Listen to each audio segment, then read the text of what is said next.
Finally बाजार में आज मजबूती के साथ होता हुआ कारोबार बचा है। इस हफ्ते का आखिरी 1.5 घंटा ये मजबूती कुछ और बढ़ेगी या फिर रहेंगे सीमित दायरे में?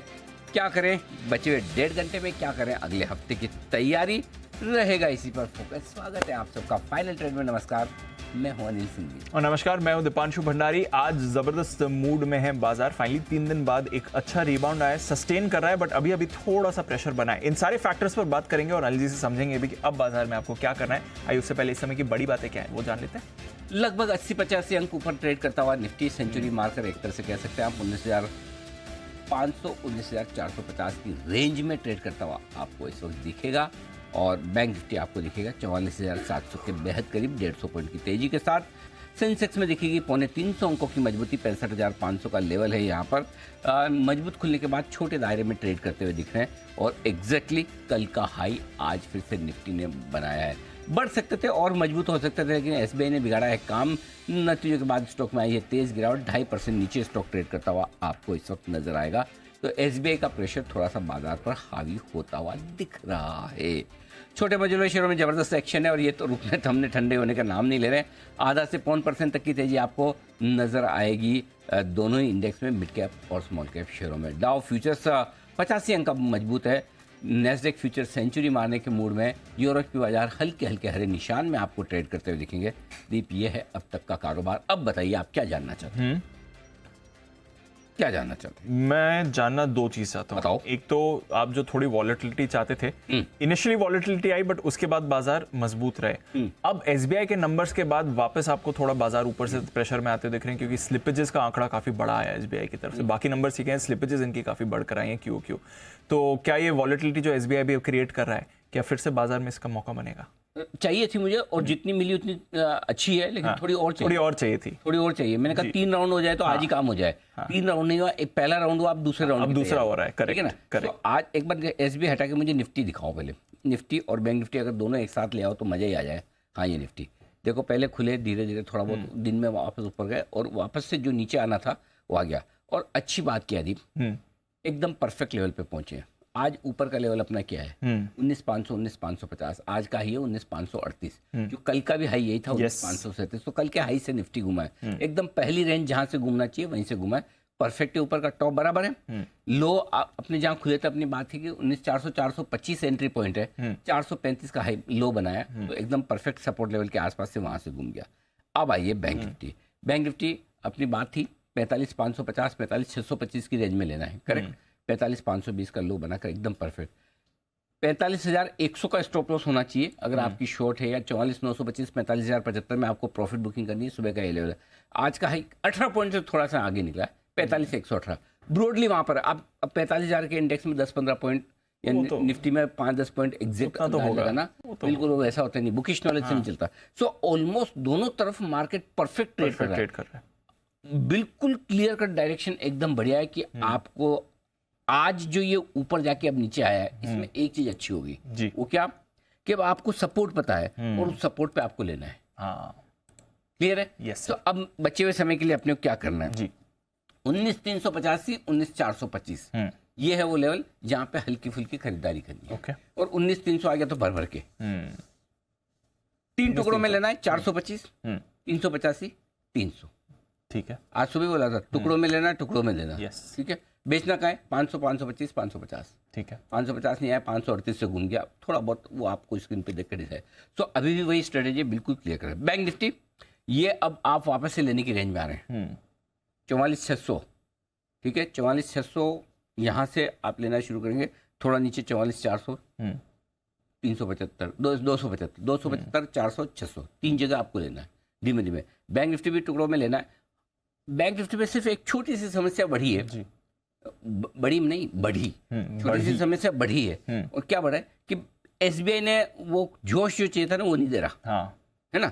मूड बिगाड़ा है एक्चुअली। बिगाड़ा है। सो इसलिए बैंक निफ्टी खरीदने के बजाय निफ्टी पे कंफर्ट ज्यादा है, फोकस वहां ज्यादा करें। लेकिन बैंक निफ्टी भी सपोर्ट लेवल पे रुक जाएगा, ऐसी कोई चिंता की बात नहीं। तो कल के लोज जब तक ना टूटे, जो नहीं टूटने चाहिए ऐसा मेरा मानना है, तब तक टेंशन नॉट।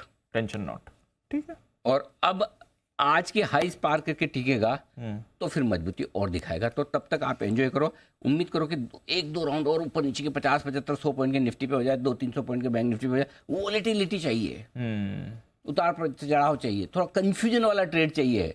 जब तक आप तेजी का मूड बनाए मंदी हो जाए, मंदी का मूड बनाए तेजी हो जाए, ऐसा ट्रेड अगर आज मिल जाए ना, बचे हुए डेढ़ का मजा आ जाएगा। हाँ, ये चाहिए। कभी कभी ऐसी इसकी भी जरूरत होती है।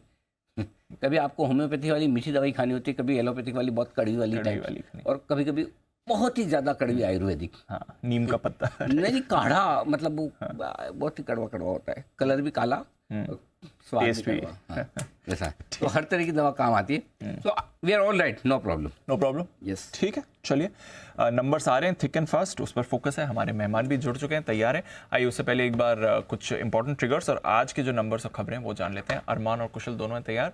कुशल, गुड आफ्टरनून। कुशल का एक प्रॉब्लम है मेरे को। कुशल ने जब है ना वेस्ट इंडीज का ट्रिगर नहीं बताया उस समय, या तो मैच में बारिश आ गई, आ रही है। करेक्ट। कुशल, आपने पर्पसली कल नहीं बताया, मतलब नहीं सर, वो तो मुझे ऐसा लग रहा है, सीरियसली बताऊं, जिस हिसाब से अपनी टीम खेल रही थी, मैं कुशल को ही भेज दूं खेलने। शायद उससे बेटर ही हो जाता है। आप ही जीता, मेरी जरूरत नहीं पड़ती, सोचो आप जीता के आ जाते।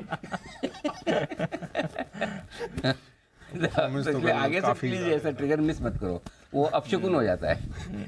अब से हर मैच होना चाहिए। सर मैं 4th, 5th और 7th के लेके आया हूँ, 6th वाला डाल देता हूँ। ओके, बताइए। तो सबसे पहले आज के लिए अभी भी M&M और SBI के तो नंबर्स आ चुके हैं, ब्रिटानिया के नंबर्स आने बाकी हैं। F&O स्पेस से BHEL, IDFC limited, Aditya Birla fashion, इनके नंबर्स भी आएंगे। एमी ऑर्गेनिक्स बोर्ड बैठक में प्रेफरेंशियल इशू के जरिए पूंजी जुटाने पर कंपनी विचार करती हुई दिखेगी। कैबिनेट की शाम 6:30 बजे बैठक भी होगी।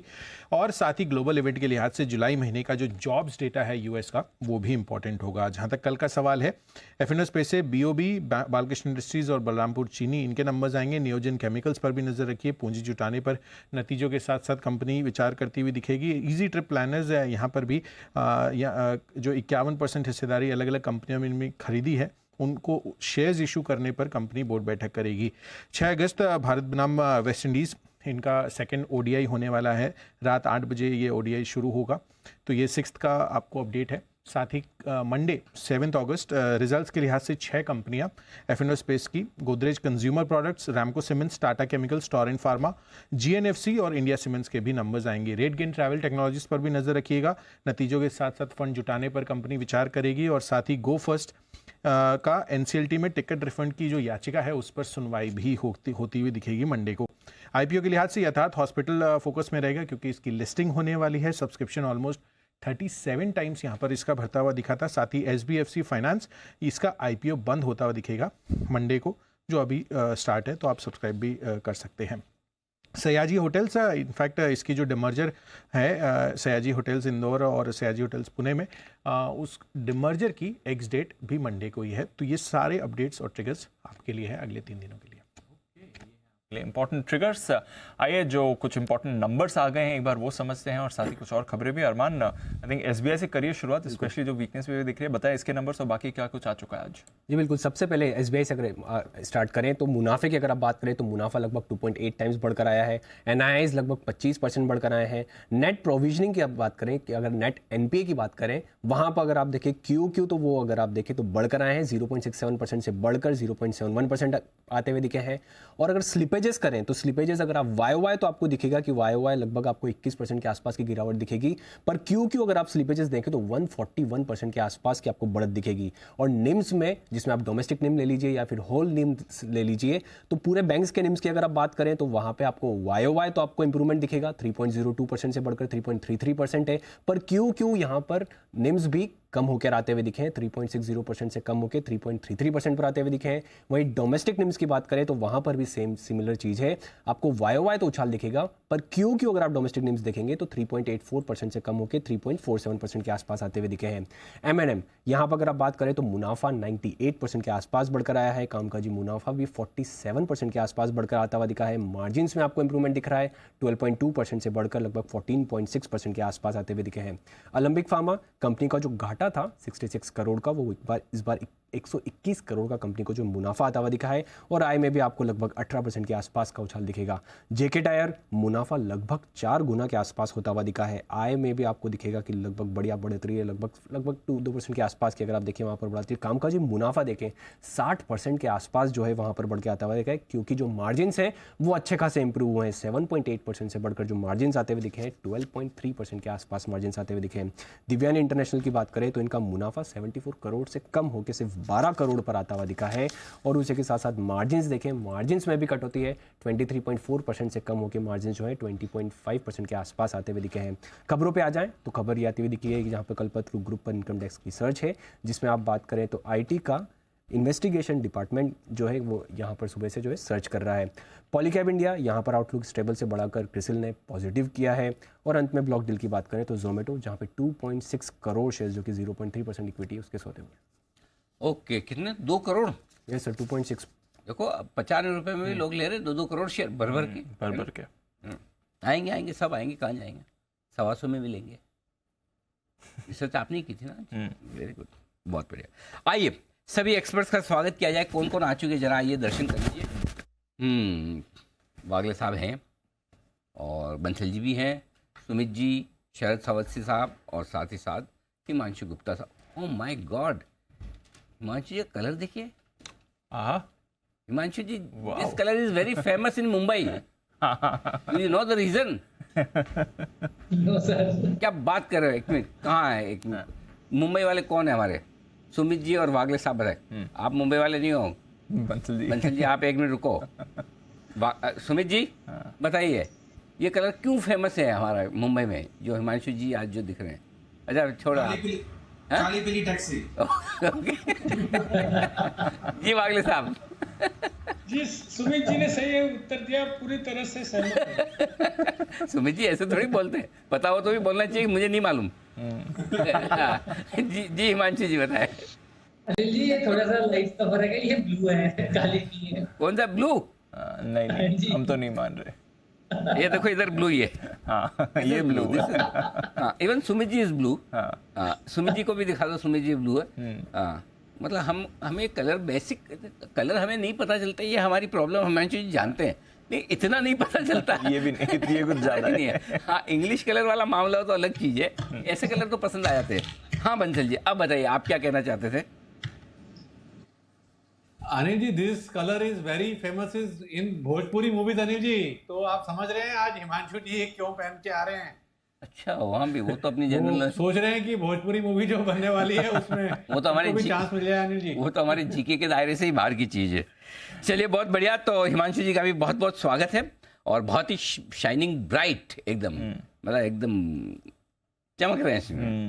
ओके, तो स्टॉक्स जहां पर एक्शन होता हुआ दिख रहा है उन्हीं पर राय ली जाए। सबसे पहले SBI, एक बार जरा राय शरद जी की ली जाए। शरद जी, नतीजे थोड़े ढीले दिख रहे हैं, एसेट क्वालिटी को लेकर, प्रोविजनिंग स्लिपेजेस को लेकर चिंताएं हैं, स्टॉक नीचे भी आया है। बताएं सर, क्या है व्यू अब आपका? देखिए मुझे लगता है ये क्वार्टर में हम बहुत ज़्यादा कुछ उम्मीद भी नहीं कर रहे थे। कॉर्पोरेट वाली बुक में ज़्यादा ग्रोथ आई नहीं है एडवांसेस में, और जहाँ तक स्लिपेजेस का है बहुत माइनर सा अपटिक है, और मुझे नहीं लगता कि इसमें बहुत ज़्यादा मैं रीड करूँगा। अगले क्वार्टर ऑनवर्ड्स, यूजुअली Q1 थोड़ा सा स्लो होता है बैंक्स के लिए इंडिया में। Q2 ऑनवर्ड्स जो एक्सपेक्टेशन है हमारी की बहुत अच्छा इंप्रूवमेंट अक्रॉस द बोर्ड देखने मिलेगा, और ये स्लिपेजेस में और बैंक की डिटेल आती है कि कुछ क्या है वन टाइम, क्या रीज़न है वो समझना पड़ेगा। बट मुझे लगता है अगले क्वार्टर ऑनवर्ड्स ये सब प्रॉब्लम्स दिखाई नहीं देंगी, और एडवांसेस ग्रोथ काफ़ी डिसेंट रहेगी, और जनरली एसेट क्वालिटी लेके कोई प्रॉब्लम्स अक्रॉस बैंक्स इंडिया में दिखनी नहीं चाहिए। तो मुझे लगता है 750 रुपये तक के हमारे लक्ष्य हैं, और मैं उस पर स्टिक रहूँगा। मुझे कोई ऐसा बहुत ज़्यादा निगेटिव नहीं दिखाई दे रहा। तो ये है आपके लिए SBI ज़्यादा नेगेटिव नहीं दिखाई दे रहा है, बट डेफिनेटली इस समय स्टॉक पर आपको भारी प्रेशर आते हुए दिख रहा है। एक बार चार्ट पर भी जरा राय ले लें। वागले साहब, डेज लो पर ट्रेड कर रहा है SBI, जरा एक बार इसका चार्ट देखें, बताएं इंपॉर्टेंट लेवल्स क्या होते हैं इतनी गिरावट के बाद। सर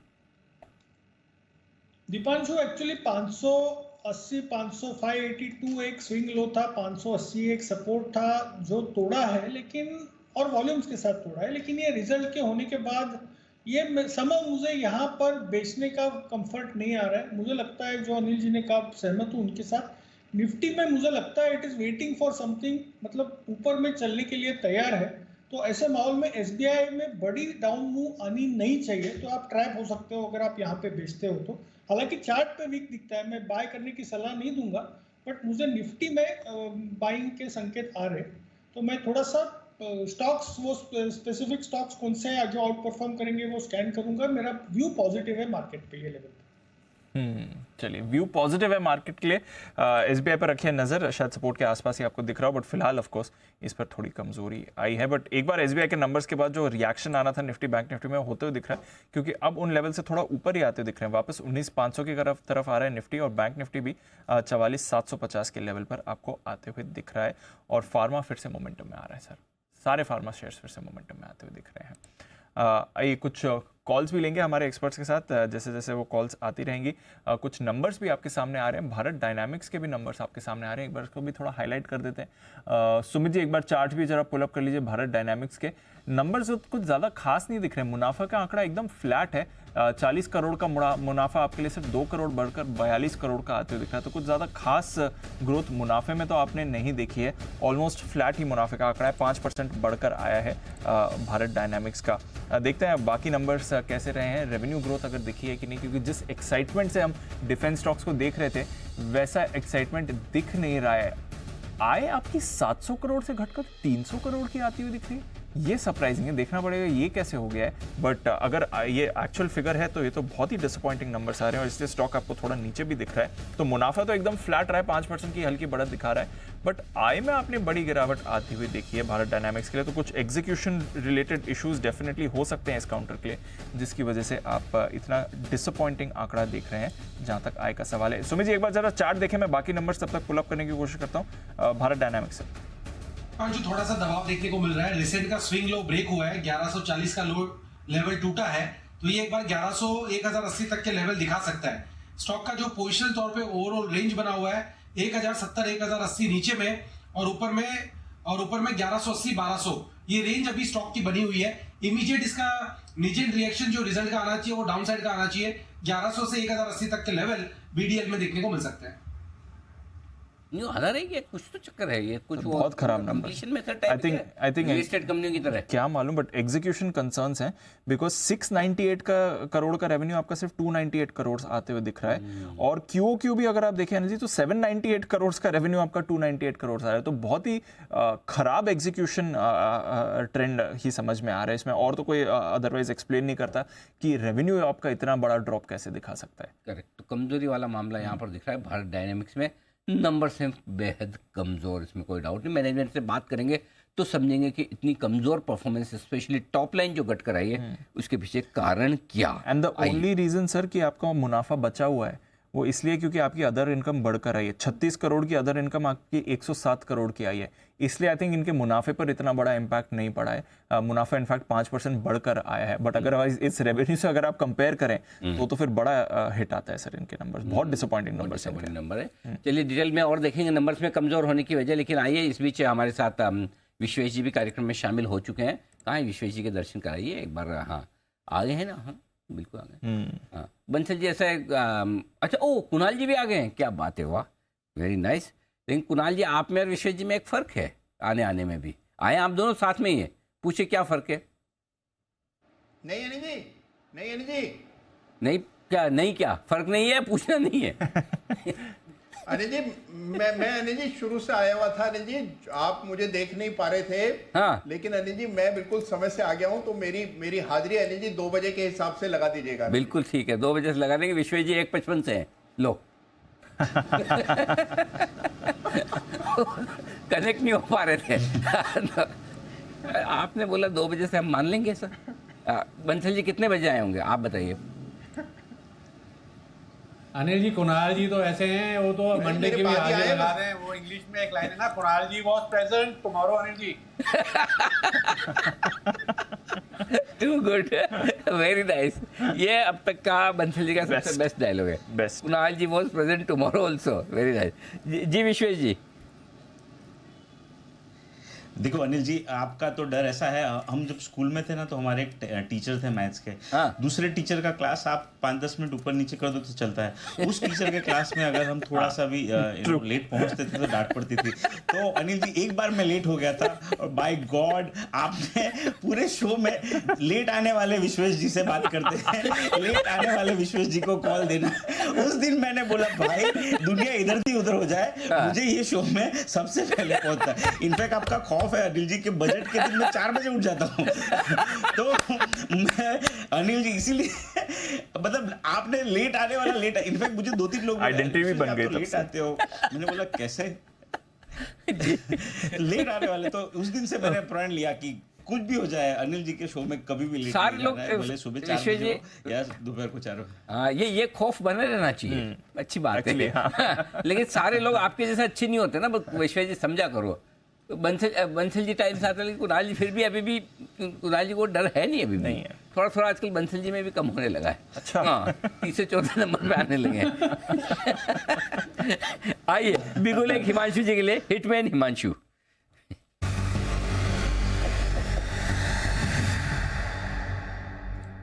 हिमांशु जी बताएं सर। अनिल जी, खरीदारी करनी है एस्ट्रल के फ्यूचर्स में, जिसमें काफी शानदार ब्रेकआउट आता हुआ नजर आया है। 2060-2065 के आसपास के करंट लेवल्स हैं, इसी लेवल पे खरीदारी करके चलने की सलाह है। स्टॉप लॉस रहेगा 2030 रुपए के नीचे का। अपसाइड में 2120, 2160 ये 2 टारगेट्स आज के लिए। लेकिन मेरा ऐसा मानना है कि ये जो ब्रेकआउट आता हुआ नजर आया है, इसका इवेंचुअल टारगेट 2200 रुपए का है, जो कि 2 से 3 दिनों में आता हुआ नजर आ सकता है। तो एस्ट्रल में खरीदारी करके चलने की सलाह है। ओके, खरीदने ब्रिटानिया, ये है राय आपके लिए। सॉरी, ब्रिटानिया के तो रिजल्ट आने वाले हैं आज, ब्रिटानिया के लिए नुपुर आई है अनुमान देने के लिए। एस्ट्रल ये है आपके लिए खरीदारी करने का। एक बार जरा हिमांशु जी, मैं ब्रिटानिया के चक्कर में आपकी लेवल ही सुन नहीं पाया, वापस बताएं stop loss target. Anil ji, 2120, 2160 के 2 टारगेट्स हैं फ्यूचर्स में। 2030 का ओरिजिनली मैंने स्टॉप लॉस दिया था, थोड़ा मूव आ गया तो उसको ट्रेल कर लेंगे अब 2040 पर। ठीक है, परफेक्ट। 2040 स्टॉप लॉस, 2120 से 2160 टारगेट। ब्रिटानिया खरीदने की राय, फिर मैंने ब्रिटानिया बोल दिया, एस्ट्रल खरीदने की राय है। मैंने लिखा भी ब्रिटानिया, मतलब एटलीस्ट कम से कम मैं जो लिख रहा हूँ वही बोल रहा हूँ।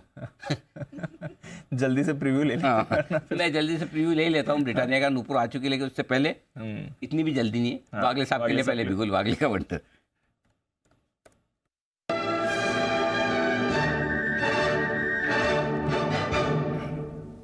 जी वागले साहब बताएं सर। अनिल जी, इंडसइंड बैंक में मुझे मोमेंटम दिख रहा है, इसको बाय करके चलना है। 1414-15 का करंट भाव है, मुझे लगता है ये 1450 तक जाने के लिए तैयार है। अगर जैसे मैंने कहा एसबीआई भी वो 80 के लेवल के नीचे ब्रेक नहीं कर रहा है, तो एक अच्छा खासा बाउंस बैक निफ्टी में आएगा। तो बैंकिंग में भी, बैंकिंग स्टॉक्स में भी एसबीआई छोड़ के बाउंस बैक आना चाहिए, तो उसके लिए प्ले करना है। 1400 के नीचे का स्टॉप लॉस, 1445, 1450 के टारगेट्स। ओके, 1450, 1455 के टारगेट के लिए इंडसइंड बैंक में करें खरीदारी, वागले साहब की राय। आइए ब्रिटानिया के रिजल्ट्स आने वाले, कैसे रहेंगे नतीजे, अनुमान के साथ नुपुर हमारे साथ हैं तैयार। नुपुर बताएं। बिल्कुल सर, अनुमान तो यही है कि नंबर्स अच्छे आएंगे। हाँ सर, जो कंपनी की आय है वो 10% से इस क्वार्टर में बढ़ के करीबन 4090 करोड़ के आसपास आ सकती है। कामकाजी लेवल पे देखें तो 37% की ग्रोथ लेके चल रहे हैं, 685 करोड़ के आसपास का कामकाजी मुनाफा आ सकता है। मार्जिन देखें तो 300 बेसिस पॉइंट का इंप्रूवमेंट यहाँ पे एक्सपेक्टेड है, 14% से बढ़ के 17% के मार्जिन आ सकते हैं। और मुनाफा भी देखें तो 52% की ग्रोथ लेके चल रहे हैं, 511 करोड़ के आसपास आपको मुनाफा आते हुए नजर आएगा। 5-6% की वॉल्यूम ग्रोथ की उम्मीद है और 5% की वैल्यू ग्रोथ की उम्मीद है। तो दोनों ही पैरामीटर पे आपको स्ट्रॉन्ग ग्रोथ आती हुई नजर आएगी। मार्जिन में सुधार की उम्मीद है। पिछले तिमाही के भी नतीजे अच्छे थे, तो उम्मीद यही है कि इस तिमाही के भी नतीजे अच्छे रह सकते हैं। मार्केट शेयर में बढ़त से कंपनी को फायदा भी मिलता हुआ दिखेगा। नए लॉन्चेस भी कंपनी ने काफ़ी सारे किए, जिसके चलते ग्रोथ में जिसके चलते इस क्वार्टर में आपको ग्रोथ आती हुई नजर आएगी। डिस्ट्रीब्यूशन एक्सपेंशन पे कंपनी लगातार फोकस करे, जिसका भी असर इस क्वार्टर में आपको नजर आएगा। एडवर्टाइजिंग खर्चों पे रहने वाली है नज़र, और जिस हिसाब से गेहूं और डेयरी के इन्फ्लेशन है उस पर मैनेजमेंट की कमेंट इंपॉर्टेंट रहने वाले हैं मार्जिन को लेके। तो 5-6% की वॉल्यूम ग्रोथ एक्सपेक्टेड है, और जो मार्जिन है वो 17% के आसपास आ सकता है। तो ये है आपके लिए ब्रिटानिया, जिस पर आपको रखनी है नजर। एकदम फ्लैट एसएमए ट्रेड कर रहा है 4800 के एग्जैक्ट लेवल पर। आइए एक ट्रेडिंग कॉल आ रही है विश्वेश जी की तरफ से। विश्वेश के विशेष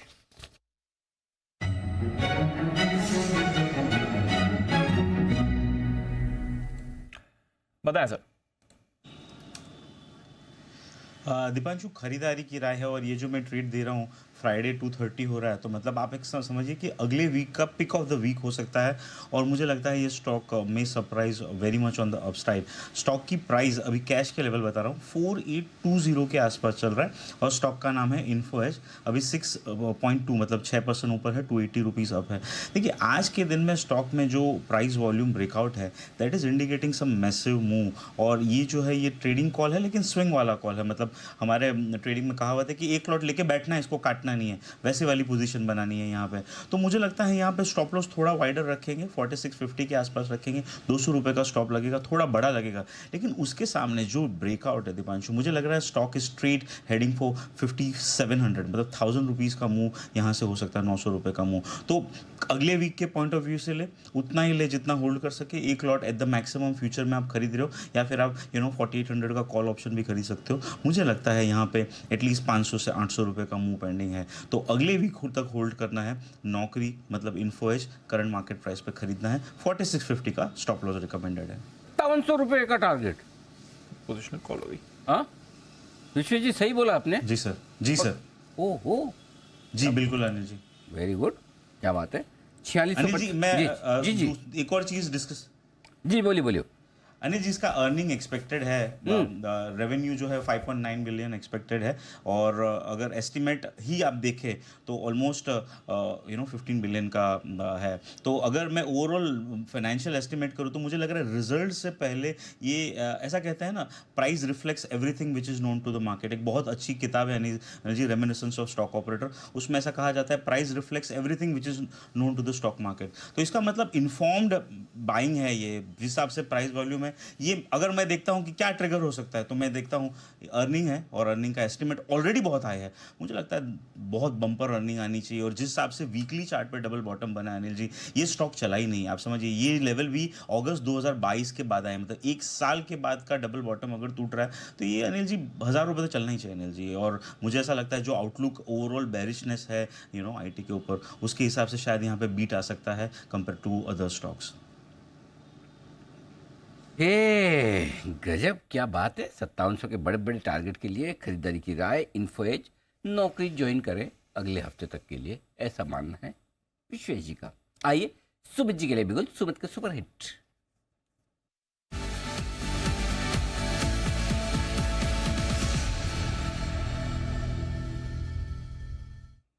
सुमित जी बताएं। अनिल जी बाय का स्टॉक रडार पे आया है। स्टॉक का अभी भाव चल रहा है 222 रुपए 25 पैसे, 222.25। सीमेंट सेक्टर का स्टॉक है। स्टॉक का नाम है इंडिया सीमेंट। इंडिया सीमेंट के अंदर मोमेंटम बन रहा है, कल का हाई जस्ट ब्रेक हो रहा है। स्टॉक के अंदर यहां से मूव दिखाने को तैयार है ऊपर का। आज और अगले हफ्ते के लिए खरीदारी करें। ऊपर में जो लेवल देखने को मिल सकते हैं 230 पहला टारगेट बनेगा, 235 दूसरा टारगेट बनेगा। ये लेवल जल्दी शॉर्ट टर्म अचीव होंगे। पोजिशनली इसके अंदर और ऊपर का मूव देखने को मिलेगा। 215 के नीचे का स्टॉप लॉस लगा के इंडिया सीमेंट में खरीदारी करना है। 230 से लेके 235 तक के टारगेट जल्दी शॉर्ट टर्म में देखने को मिलने चाहिए। खरीदारी करें इंडिया सीमेंट। इंडिया सीमेंट खरीदारी की राय सुमित जी की, राय कुणाल जी राकेश जी की भी है आपके लिए तैयार। आइए बिगुल के बाद जानते हैं चार्ट कॉर्नर।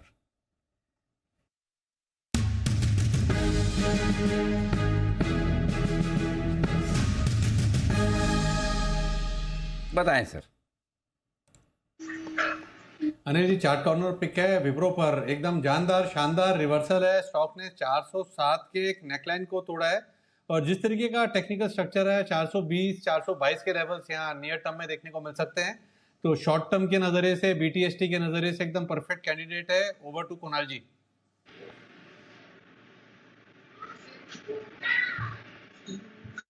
कंसोलिडेट कर रहा है, एक बेस बन रहा है, तो मौजूदा स्तरों पर विप्रो खरीद करके चलना है। यहाँ पर एक स्टॉप लॉस रखें 405 रुपए पर, 405 के स्टॉप लॉस से खरीदारी करें। पहला टारगेट होगा 425 रुपए का, इवेंचुअल टारगेट 435 रुपए का। 435 के टारगेट के लिए विप्रो में खरीदारी कराए। तो विप्रो में खरीदारी करने की राय 405, 425, 435 ये 3 लेवल है जो ध्यान में रखें। 405 होगा स्टॉप लॉस। और सुमित जी की तरफ से धन्यवाद भी स्वीकार कर लें। कहाँ कुणाल जी राकेश जी? सुमित जी मैं आपकी तरफ से धन्यवाद। आप स्माइल करिए। हाँ कुणाल जी राकेश जी आप स्माइल करके एक्सेप्ट करिए। तो होना चाहिए ना बिल्कुल कम्युनिकेशन। हाँ, तो धन्यवाद पहुंच चुका है। और कुणाल जी, ये पीछे आपके पीछे छोटे कुणाल जी की आवाज आई थी जब आप बोलने लगे तो? नहीं अनिल जी, यहाँ पर मेरी आवाज आई होगी अनिल जी? नहीं, आपकी तो आई थी, आपके पीछे किसकी आई वो जानना चाहते हैं। आपका तो हमें पता चल रहा है।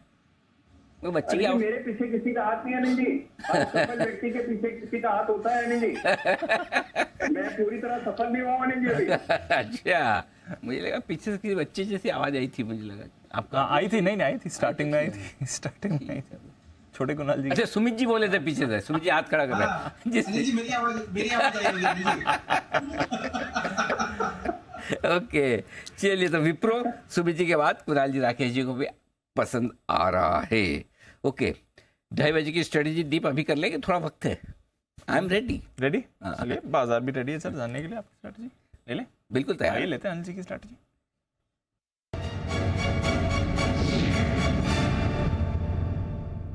सर अच्छे मूड में है।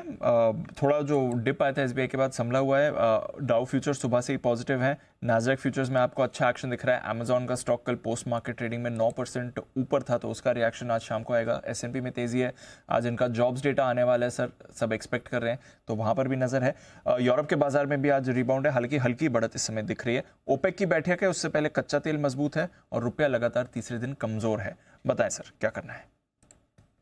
इंतजार। क्यों? 19,500 पे ट्रेड बनता नहीं है। क्यों नहीं बनता वो बता देता हूँ।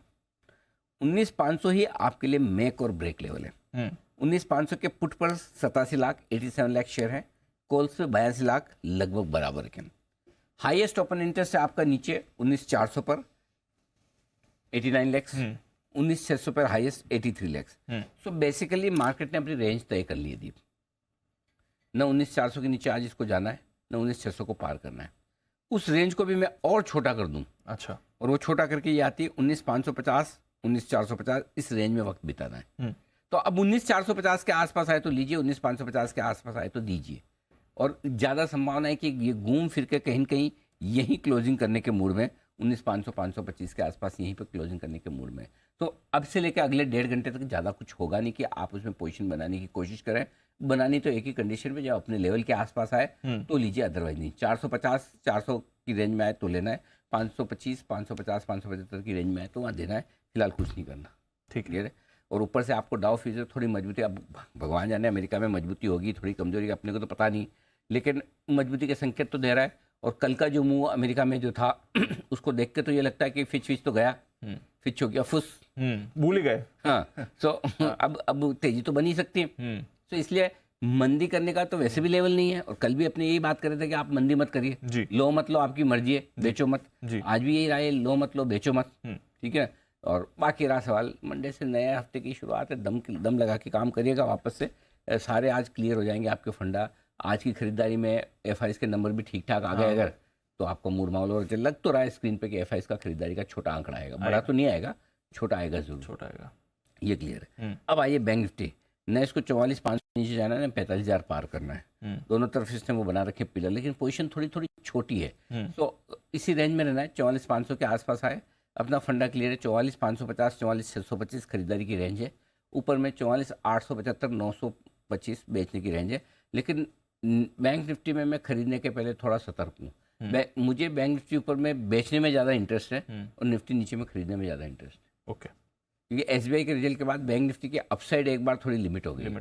तो मुझे तेजी करनी तो मैं निफ्टी में करना प्रीफर करूंगा आज, बैंक निफ्टी में नहीं। मैं बहुत क्लियर इसको लेके, है ना। और आज जो एसबीआई के रिजल्ट आए उसके बाद इसका एनालिसिस पूरा आ जाने दो।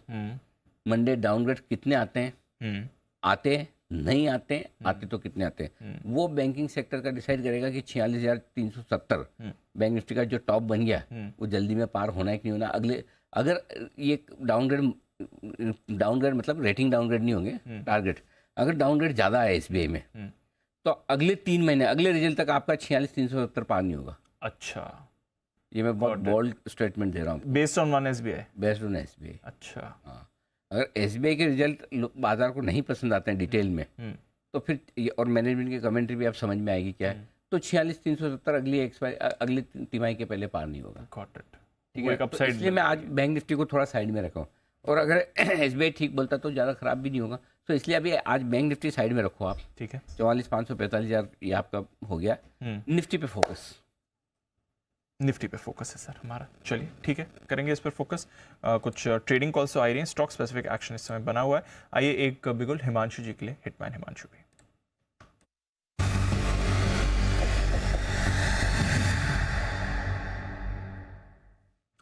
बताएं सर हिमांशु जी। अदानी पोर्ट्स में खरीदारी करके चलेंगे। यहाँ पर चार्ट सेटअप काफी पॉजिटिव बनता हुआ नजर आ रहा है। पिछले 2-3 दिनों से लगातार लोअर लेवल्स पे बाइंग देखने को मिल रही है। ऑप्शंस में ऑलरेडी 800 के स्ट्राइक में अनवाइंडिंग एक्टिविटी शुरू हो चुकी है। मुझे लगता है कि अदानी पोर्ट्स यहाँ से मंडे तक 800 रुपए तक का मूव दिखाने का पोटेंशियल रखता है और इसको हम 780 के स्ट्राइक के कॉल ऑप्शन के जरिए ट्रेड करेंगे इस लॉन्ग ट्रेड को। तो अदानी पोर्ट का 780 का कॉल ऑप्शन खरीदेंगे जो कि अभी 30 रुपए के आसपास ट्रेड कर रहा है। करंट लेवल्स पे खरीदारी करके चलने की सलाह है। कोई 1-8 रुपए का डिप मिलता है 28.5-29 तक तो पोजीशन को ऐड किया जा सकता है। 24.5 रुपए का स्टॉप लॉस लगाना है। यहाँ पर 36 और 40 रुपए तक के दो टारगेट्स अदानी पोर्ट्स के 780 के स्ट्राइक की कॉल ऑप्शन में आते हुए नजर आ सकते हैं। मेरा मानना है कि अदानी पोर्ट्स 800 रुपए के टारगेट्स टेस्ट करने के लिए तैयार है। तो ये है आपके लिए अदानी पोर्ट्स, जहां पर आपको रखनी है नजर। 780 का कॉल खरीद कर चलना है, इस पर एक्शन आ रहा है। आइए चोपड़ा साहब भी हमारे साथ जुड़ चुके हैं, उनका भी करते हैं स्वागत। गुड आफ्टरनून चोपड़ा साहब। एक्चुअली इस समय की जो बड़ी खबर है उसी पर फोकस करते हैं सर। एसबीआई नंबर्स के बाद स्टॉक में गिरावट आई है, स्लिपेजेस का आंकड़ा हमने देखा है बढ़ते हुए आया है, थोड़ा बैंक्स पर भी प्रेशर बना है उसके बाद। क्या राय रखते हैं सर एसबीआई पर नंबर्स के बाद, और क्या इसका इम्पैक्ट बाकी बैंक स्टॉक्स पर भी आ सकता है?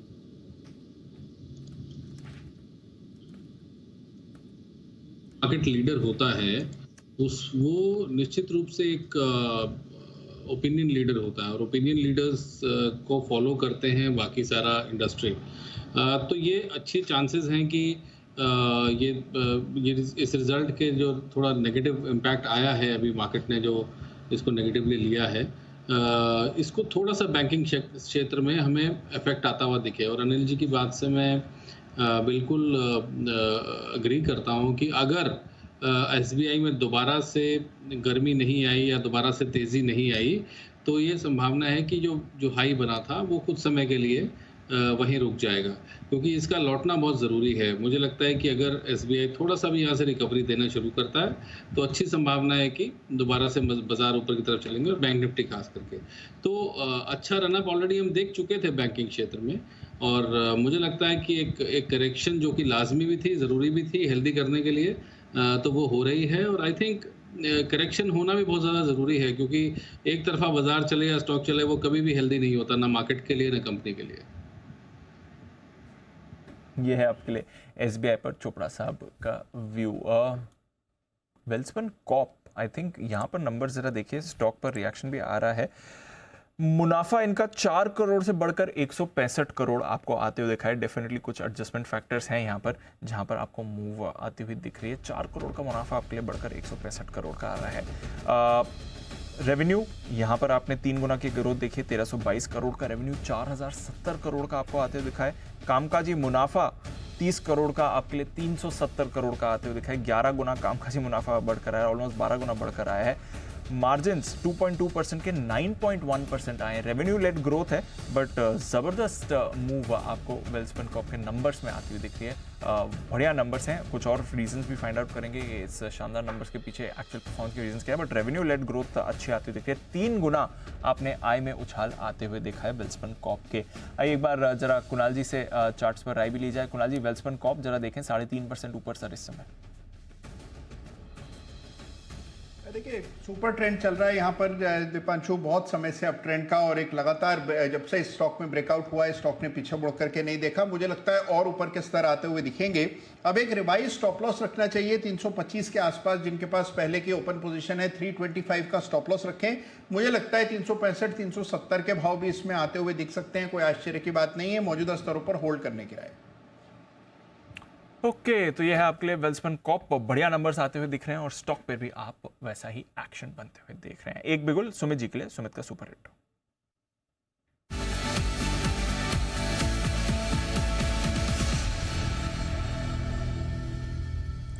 सुमित जी बताएं सर। दीपांशु, अब की बारी एक सेल कॉल रडार पे आया है। स्टॉक पिछले 5-7 दिनों से कंटिन्यूसली ऊपरी लेवल से दबाव दिखा रहा है। स्टॉक का अभी भाव चल रहा है 361 रुपया, 361, 361.20 ये अभी भाव चल रहा है। स्टॉक का नाम है बीपीसीएल, ऑयल मार्केटिंग कंपनीज में सभी में दबाव देखने को मिल रहा है, बीपीसीएल के अंदर भी दबाव देखने को मिल रहा है। बीपीसीएल पिछले 7-8 दिनों से ऊपरी लेवल से हर रोज दबाव दिखा रहा है। मेरे को लग रहा है कि ये स्टॉक के अंदर अभी और यहाँ से 10 से 15 रुपए का फॉल देखने को मिलेगा, तो यहाँ पे सीएमपी पे बिकवाली करके चलने का सलाह रहेगा। 367, 368 ये स्टॉक का ऊपर में रेजिस्टेंस है। 368 का स्टॉप लॉस लगा के बीपीसीएल पे यहाँ पे सीएमपी पे बिकवाली करें। नीचे में जो लेवल देखने को मिल सकते हैं 353 ये इसका पहला टारगेट होगा, 350 ये इसका दूसरा टारगेट होगा। तो 2-3 दिनों के लिए बीपीसीएल में बिकवाली करें 368 के स्टॉप लॉस से 353, 350 के टारगेट्स के लिए। 353, 350 ये है 2 लेवल, और आई थिंक एचपीपी आईओसी तीनों ही सबसे बेहतरीन परफॉर्मेंस देने के बावजूद अगर पिटे तो शायद एक ही वजह है कि शायद मार्केट ये मान के चल रहा है कि अब तक की बेस्ट परफॉर्मेंस इनकी आ चुकी है इस क्वार्टर में, अब इसको पार करना मुश्किल होगा। काफी सारे नंबर्स पर अब एनर्जी वो एनालिसिस बन रही है, बढ़िया नंबर्स पर एक्चुअली बिकवाली आ रही है। इंडिगो में सेम चीज यही हुई कि ऐसी परफॉर्मेंस वापस आएगी क्या? आजकल बेस्ट परफॉर्मेंस पे क्वेश्चन मार्क काफी लग रहे हैं, लेट्स सी। बट इस बीच दीप, अगर किसी को ये लगा कि एसबीआई के रिजल्ट के बाद मार्केट खराब होने वाला है, बस यही इस मार्केट की खूबी और खासियत, और यही मैं देखना चाहता था। जब आपका मन करे खराब हो तब मार्केट घूमकर वापस मजबूती दिखाए, तभी वो वोलेटिलिटी, तभी वो आपका बेस्ट बॉटम फॉर्मेशन की जो प्रोसेस है वो शुरू होती है। तो देखिए वापस से मजबूत होते हुए दिख रहे हैं मार्केट। देखते हैं 19,550 पार कर पाते हैं या नहीं, या वहाँ जाकर रुकते हैं और बैंक निफ्टी फिर से 45,000 के आसपास पहुँचता है कि नहीं। यहाँ पर भी अच्छी मजबूती बनती दिख रही है, लेकिन एक शेयर हुआ है बेहद कमज़ोर, गोदरेज प्रॉपर्टीज। 5 दिन से लगातार टूट रहा है, और इसके टूटने की वजह अरमान ने ढूंढ निकाली है। अरमान बताइए, गोदरेज प्रॉपर्टी के अंदर ही है या कहीं बाहर है वजह? नहीं सर, प्रॉपर्टी के अंदर ही है। बताइए क्या है वजह? सर इनके रिजल्ट्स में अगर आप देखें तो इसमें अदर एक्सपेंसेस जो एक पार्ट था, वो अदर एक्सपेंसेस अगर आप बात करें तो 114 करोड़ से बढ़कर 345 करोड़ आया था। अच्छा, अब वो जो बढ़ के आया था उस पर उन्होंने नोट्स पे लिख रखा है कि उसका रीज़न ये है क्योंकि इनकी एक जो पुरानी प्रॉपर्टी है जहां पर गोदरेज समिट गुड़गांव जो है, उसके लिए इन्होंने अगर देखें तो प्रोवाइड फॉर किया है 155 करोड़ का वो प्रोविजंस करते हुए दिखे हैं। अब उसका रीजंस देखिए, अगर आप मैं आपकी हिस्ट्री बताऊं तो ये जो प्रोजेक्ट है ये अगर आप देखें 2017 से 2018 में इन्होंने जो है यहाँ पर पूरा किया था, पर इस प्रोजेक्ट में कुछ इशू के चलते इन्होंने एक जो इंडिपेंडेंट असेसमेंट जो है एक्सटर्नल एक्सपर्ट को यहाँ पर अपॉइंट किया था फाइंड करने के लिए कि क्या इशू है। तो जब वो इन्होंने जो इंडिपेंडेंट जो असेसमेंट हुआ था उसमें ये पता पड़ा कि वहाँ पर क्लोराइड जो है वहाँ पर वो फाउंड होता हुआ दिखा है। वहाँ पर जो बिल्डिंग्स है वहाँ पर अगर आप देखें तो उसके इसमें क्लोराइड फाउंड होता हुआ दिखा है, और इसका रीज़न ये होता है कि क्लोराइड जब अगर वाटर के साथ मिक्स हो जाता है तो स्टील जो है वो वहाँ पर जंग लगने की जो पूरी है वो इतनी चालू हो जाती है। इसके चलते मैनेजमेंट ने ये कहा है कि यहाँ पर जो हमने 155 करोड़ का, क्योंकि वो रिपेयर मेंटेनेंस और वो सब करने के लिए इतना खर्चा वो अपने बुक्स में उसको अकाउंट फॉर करते हुए दिखे। हालांकि एक्सटर्नल जो अगर आप एक्सपर्ट हैं उनका ये कहना है कि रिपेयर्स और मेंटेनेंस से ये हो जाएगा सही, पर उसके साथ साथ मैनेजमेंट ने ये भी कहा है कि अभी जो वहाँ पर रह रहे हैं उनको या तो फिर उनके यूनिट्स जो यूनिट होल्डर्स हैं उनको बायबैक कर लेंगे या फिर उनको रेंट भी देंगे। उसी के साथ साथ कंपनी ने ये भी कहा है कि अगर ये जो मान्य का अगर ओवरऑल अगर जिस समय की अगर आप अवधि देखें तो उन्होंने ये जो टोटल 155 करोड़ का उनको अभी ऐसा लग रहा है कि इससे ज़्यादा भी उनको प्रोवाइड फॉर करने की ज़रूरत नहीं है। पर इशू ये है कि ऑलरेडी अब वो पुराने प्रोजेक्ट में ये दिक्कत आई है, तो हो सकता है कि शायद उन यूनिट होल्डर्स को जिनको बेच रखा है उनसे वापस लें या फिर उनको रेंटल देना पड़ेगा। ये काम गुरुग्राम में? Yes sir, Godrej summit Gurgaon. अच्छा, गुड़गांव वहाँ पे क्या क्लोराइड मिल गया? यस सर, वहाँ पे उसमें उस प्रोजेक्ट में ऑलरेडी दिक्कतें आ रही थी, तो फिर उसमें जो कंक्रीट है, कंक्रीट में क्लोराइड सब्सटेंस मिला है, और कंक्रीट में अगर क्लोराइड होता है तो वो पानी के साथ अगर कांटेक्ट होकर स्टील कोरोजन होने लग जाता है। बट ये इंटरेस्टिंग चीज़ है जी, 5 साल पुराना प्रोजेक्ट है इनका, कंपनी अपनी बुक्स पर लेकर पूरा रिपेयर करेगी और होम ओनर्स को ऑप्शन दे रही है कि अगर आप चाहें तो अपना घर हमें वापस बेच दें, हम खरीद लेंगे, या फिर अगर आप शिफ्ट होकर कुछ कर रहे हैं तो रेंट भी देंगे। तो और सर इसमें एक एडिशन उन्होंने ये भी कहा है कि ये जो कॉन्ट्रैक्ट जिन्होंने बिल्ड करा है ये उससे उनसे क्लेम कर सकते हैं। उसके आगे उन्होंने रिंग्स कॉल में कुछ नहीं कहा, क्लेम कर सकते हैं, पर कितना क्लेम करेंगे क्या नहीं उस पर कुछ क्लैरिटी नहीं है। ऐसे ही है ना, नाम नहीं बनता। एग्जैक्टली गोदरेज है। देश में कोई और ऐसा बिल्डर मिल जाए तो बहुत बड़ी बात। मिलेंगे तो गिनती के 5 नहीं होंगे। जो बिल्डर, मतलब बिल्डर बनने के लिए बहुत सारी स्पेशल क्वालिटीज चाहिए, ठीक है, मुंबई में तो स्पेशली चाहिए, तभी जाके आप बिल्डर बन पाते हो। लेकिन ऐसे भी कॉर्पोरेट बिल्डर है जो देखिए वो कह रहे हैं हम रेंट देने को तैयार है, बायबैक करने को तैयार है, रिपेयर भी करवाएंगे। ये गोदरेज ही कर सकता है, और उसके लिए अगर उनको हिट भी लेनी है तो वो ले रहे हैं। ये बहुत बड़ी चीज़ है सर, एब्सोल्युटली।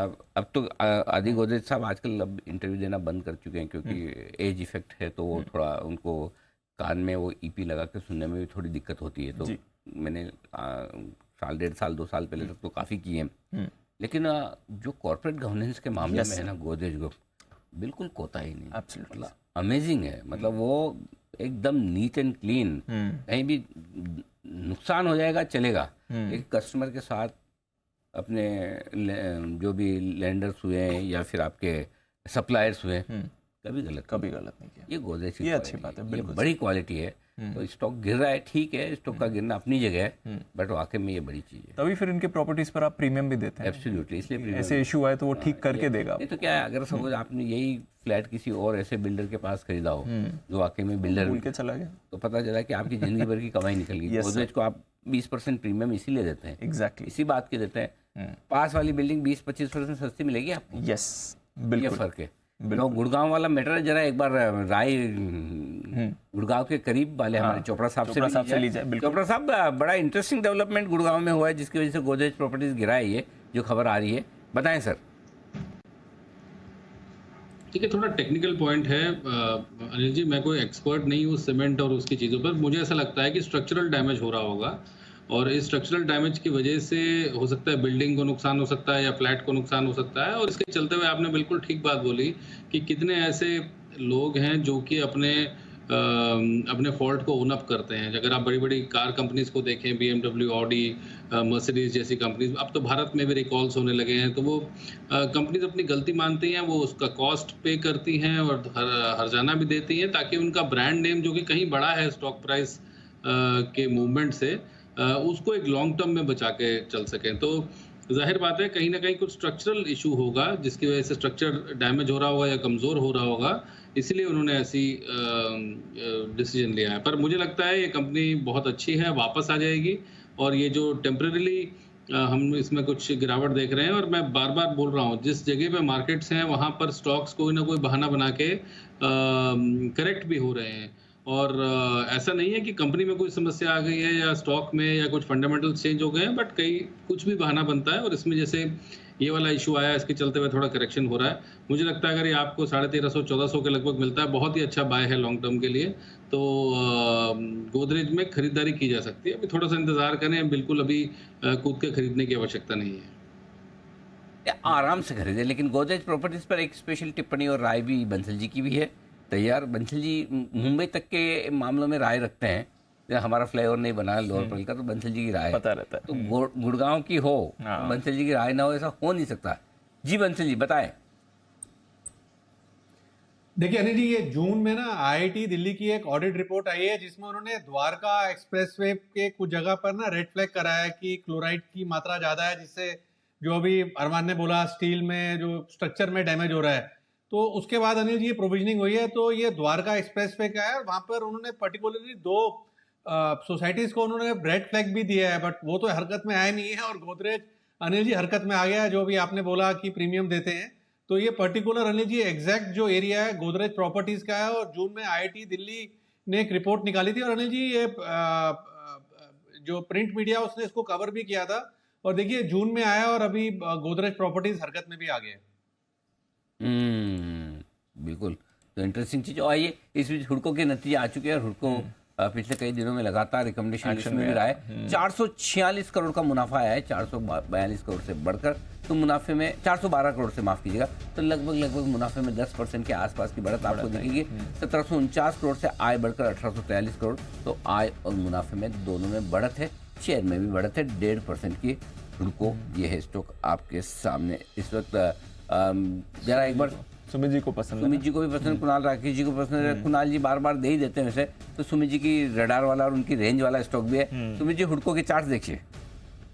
अनिल जी, इसमें कुछ दिनों पहले हमने बाय का व्यू भी दिया था, पोजीशंस होल्ड करें। स्टॉक का स्ट्रक्चर अभी भी बढ़िया है, स्टॉक के अंदर यहाँ से अभी और ऊपर का मूव देखने को मिलेगा। 65 के आसपास ये ट्रेड कर रहा है, यहाँ से ऊपर में 70 रुपए से लेकर 75 रुपए तक के लेवल शॉर्ट टर्म में हुडको में देखने को मिलेंगे। पोजीशन तौर पे और ऊपर का मूव बनेगा, तो पोजीशंस होल्ड करें। कोई भी छोटा मोटा डिप अगर 2-4 रुपए का आता है तो लोअर लेवल्स पे खरीदारी करना है। 70 से 75 तक के टारगेट हुडको पे ऊपर की तरफ देखने को मिल सकते हैं। हुडको पर आपको रखनी है नजर, और हुडको के बाद आपको रखनी है नजर AB फैशन पर। जहां पर आपने घाटा आते हुए देखा है 97 करोड़ के मुनाफे के सामने 141 करोड़ का घाटा एबी फैशन के लिए आपको आते हुए दिखा है। इसके साथ ही बाकी नंबर्स भी एबी फैशन के आ गए हैं हमारे सामने। आय 11% बढ़कर आई है, 2,875 करोड़ से बढ़कर 3,200 करोड़ के आसपास की आपको आय आती हुई दिखी है। कामकाजी मुनाफा 38% गिरा है, 468 करोड़ से गिरकर 292 करोड़ पर आया है और मार्जिन भी आपके 16.3% से घटकर 9.1% के आए हैं। तो कमजोर नतीजे आपको एबी फैशन के इस समय आते हुए दिख रहे हैं। हमने अनुमान लगाया था आय का 3,164 करोड़ का, तो उसके सामने आपकी जो 3,200 करोड़ की आय आई है वो तो अनुमान से बेहतर आती हुई दिखी है। थोड़ा एबिटा आपका अनुमान से कम आया है, थोड़ा आपके मार्जिन अनुमान से कम आए हैं। घाटा भी उतना ही आया है, 141 करोड़ का घाटा है, हमने अनुमान 140 करोड़ का लगाया था, बिल्कुल अनुमान मुताबिक है। तो वीक नतीजों का अनुमान लगाया था, वीक नतीजे ही एबी फैशन के आपको आते हुए दिख रहे हैं। स्टॉक पर भी आपको इस समय दबाव दिखेगा, मुनाफे से घाटे में आई है कंपनी। कुणाल जी एक बार चार्ट भी देख लें, 1.25% नीचे एबी फैशन सर। दीपांशु काफी हद तक ये डिस्काउंटेड है, प्राइस में है, क्योंकि जिस तरह का चार्ट स्ट्रक्चर है मुझे लगता है कि एक सीमित दायरे का कारोबार देखने को मिल रहा है। कोई खास मोमेंटम अभी स्टॉक में नहीं है, तो जब तक स्टॉक 225-226 के लेवल्स को पार ना करे, इसमें किसी प्रकार की कोई खरीदारी की राय नहीं है। तो वेट एंड वॉच करने की फिलहाल राय है, 225 के ऊपर स्टॉक मजबूत हो। ओके, तो यह है आपके लिए एबी फैशन जिस पर रखनी है नजर। आइए निफ्टी के निशानेबाज नितिन मुरारका है हमारे साथ तैयार, करते हैं उनका स्वागत।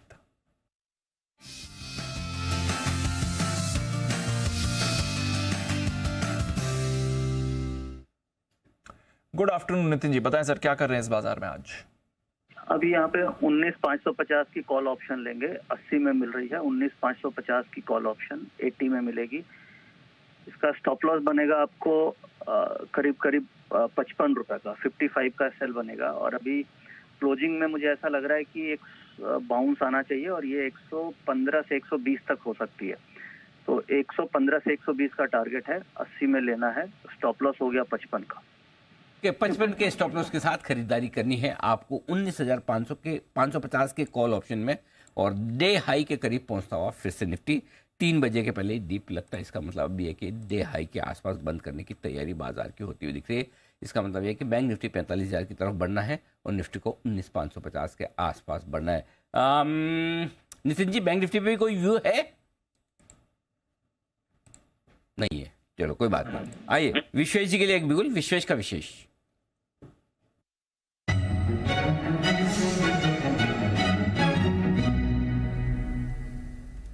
जी विश्वेश जी बताएं सर। देखिए अनिल जी, खरीदारी करनी है निफ्टी के 10 अगस्त के 19,300 के in the money call option में, जो भी 250 के आसपास मिल रहा है।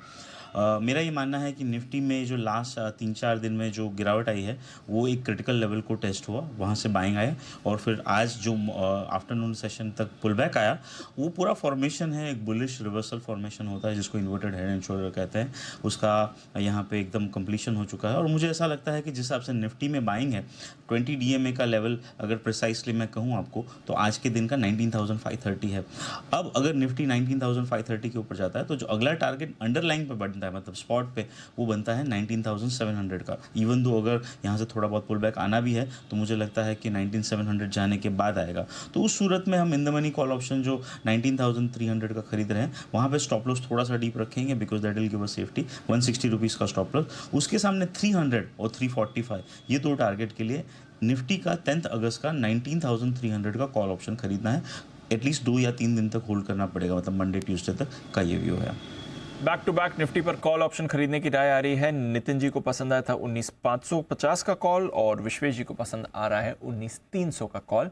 आप अपने क्षमता के हिसाब से यहाँ पर ट्रेड इनिशिएट कर सकते हैं, बट दोनों का भरोसा है कि यहाँ से थोड़ा और ऊपर बाजार जाते हुए दिख सकता है। थोड़ा एक्शन कुछ और स्टॉक्स में आ रहा है, बट आज के वायदा कारोबार का जो टॉप गेनर है LIC, जी जो सुबह इस पर बात भी हुई थी, 9.5% ऊपर LIC हाउसिंग फाइनेंस का काउंटर ट्रेड कर रहा है सर।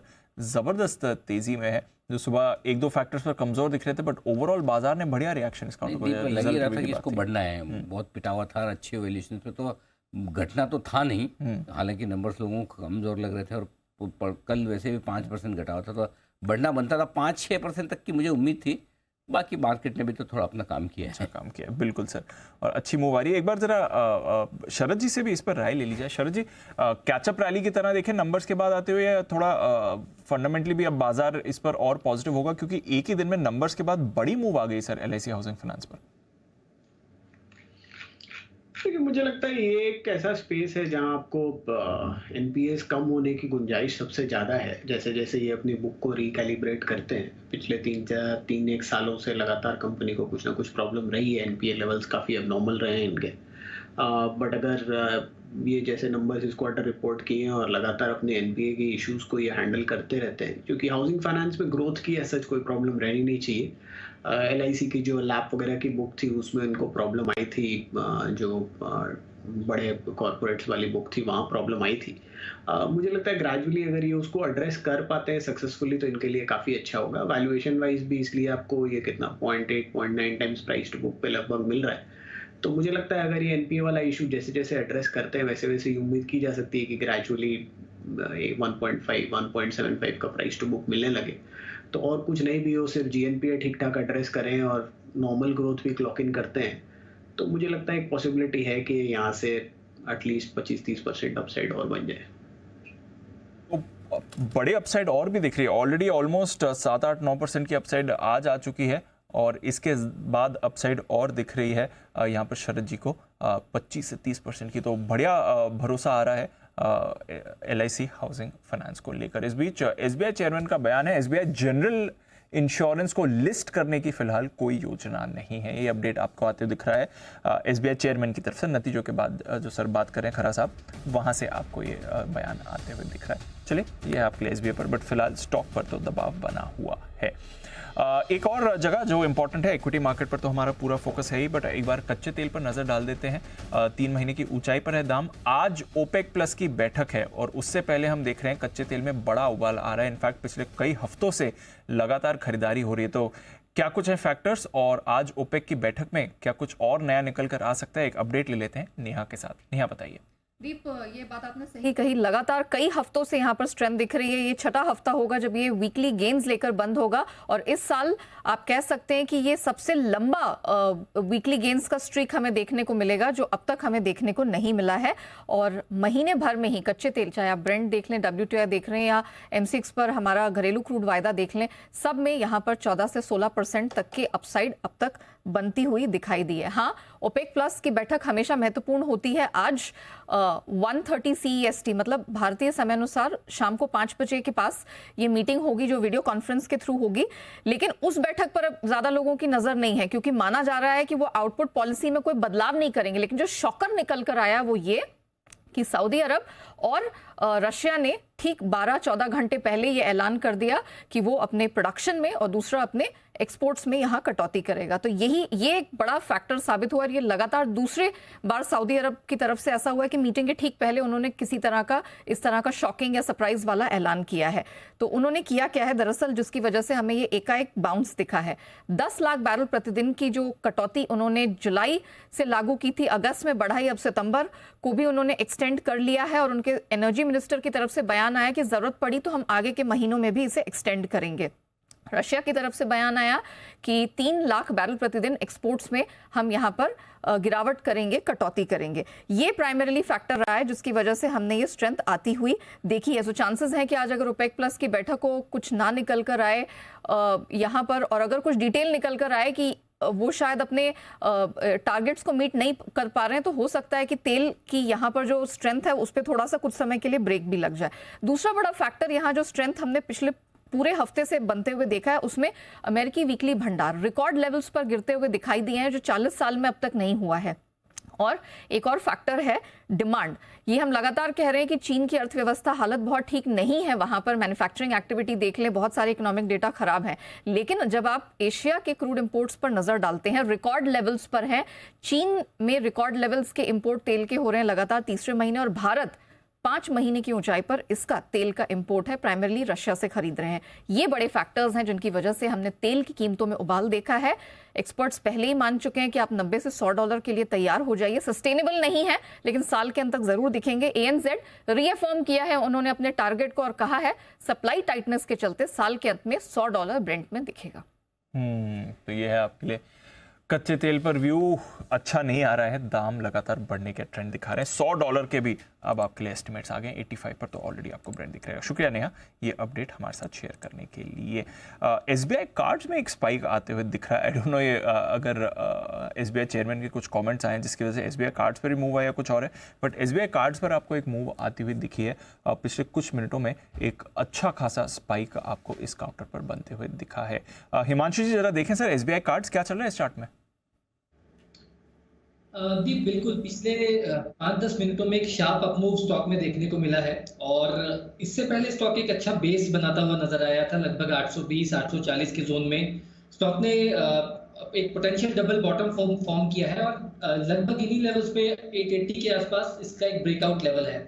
बट दीप, मैं थोड़ा सा यहाँ पर थोड़ा सा वेट करना चाहूंगा इस लेवल के ऊपर। अगर सस्टेन करता है ये मूव, मतलब आज की क्लोजिंग अगर वीकली बेसिस पर 880-885 के जोन के ऊपर होती है तो हो सकता है कि नेक्स्ट वीक के इनिशियल डेज में 900-910 रुपए तक का मूव यहाँ पर आता हुआ नजर आ सकता है। फिलहाल चार्ट कोई बहुत ज्यादा प्रॉमिसिंग चार्ट फॉर्मेशन नहीं है, तो फिलहाल एक न्यूट्रल स्टेट पर है चार्ट, और अगर एग्जिस्टिंग तेजी की पोजीशंस है तो फिलहाल यहाँ पर होल्ड की जा सकती है। तो ये है राय आपके लिए SBI कार्ड। खराब नतीजे के बाद ये भी आई डोंट नो इस बार अच्छा हो रहा है। जिसके रिजल्ट खराब उसकी अच्छी तेजी हो रही है, जिसके अच्छे उनकी पिटाई हो रही है। Naveen Soren, SRF, SBI card, list is endless. बिल्कुल। जिनके अच्छा है HPVP, IOC kind of, IndiGo kind of, उनकी पिटाई हो रही है, पिटाई हो रही है। खराब दो भाई रिजल्ट, अच्छे मत दो। ओके, आइए बिगुल वागले साहब के लिए।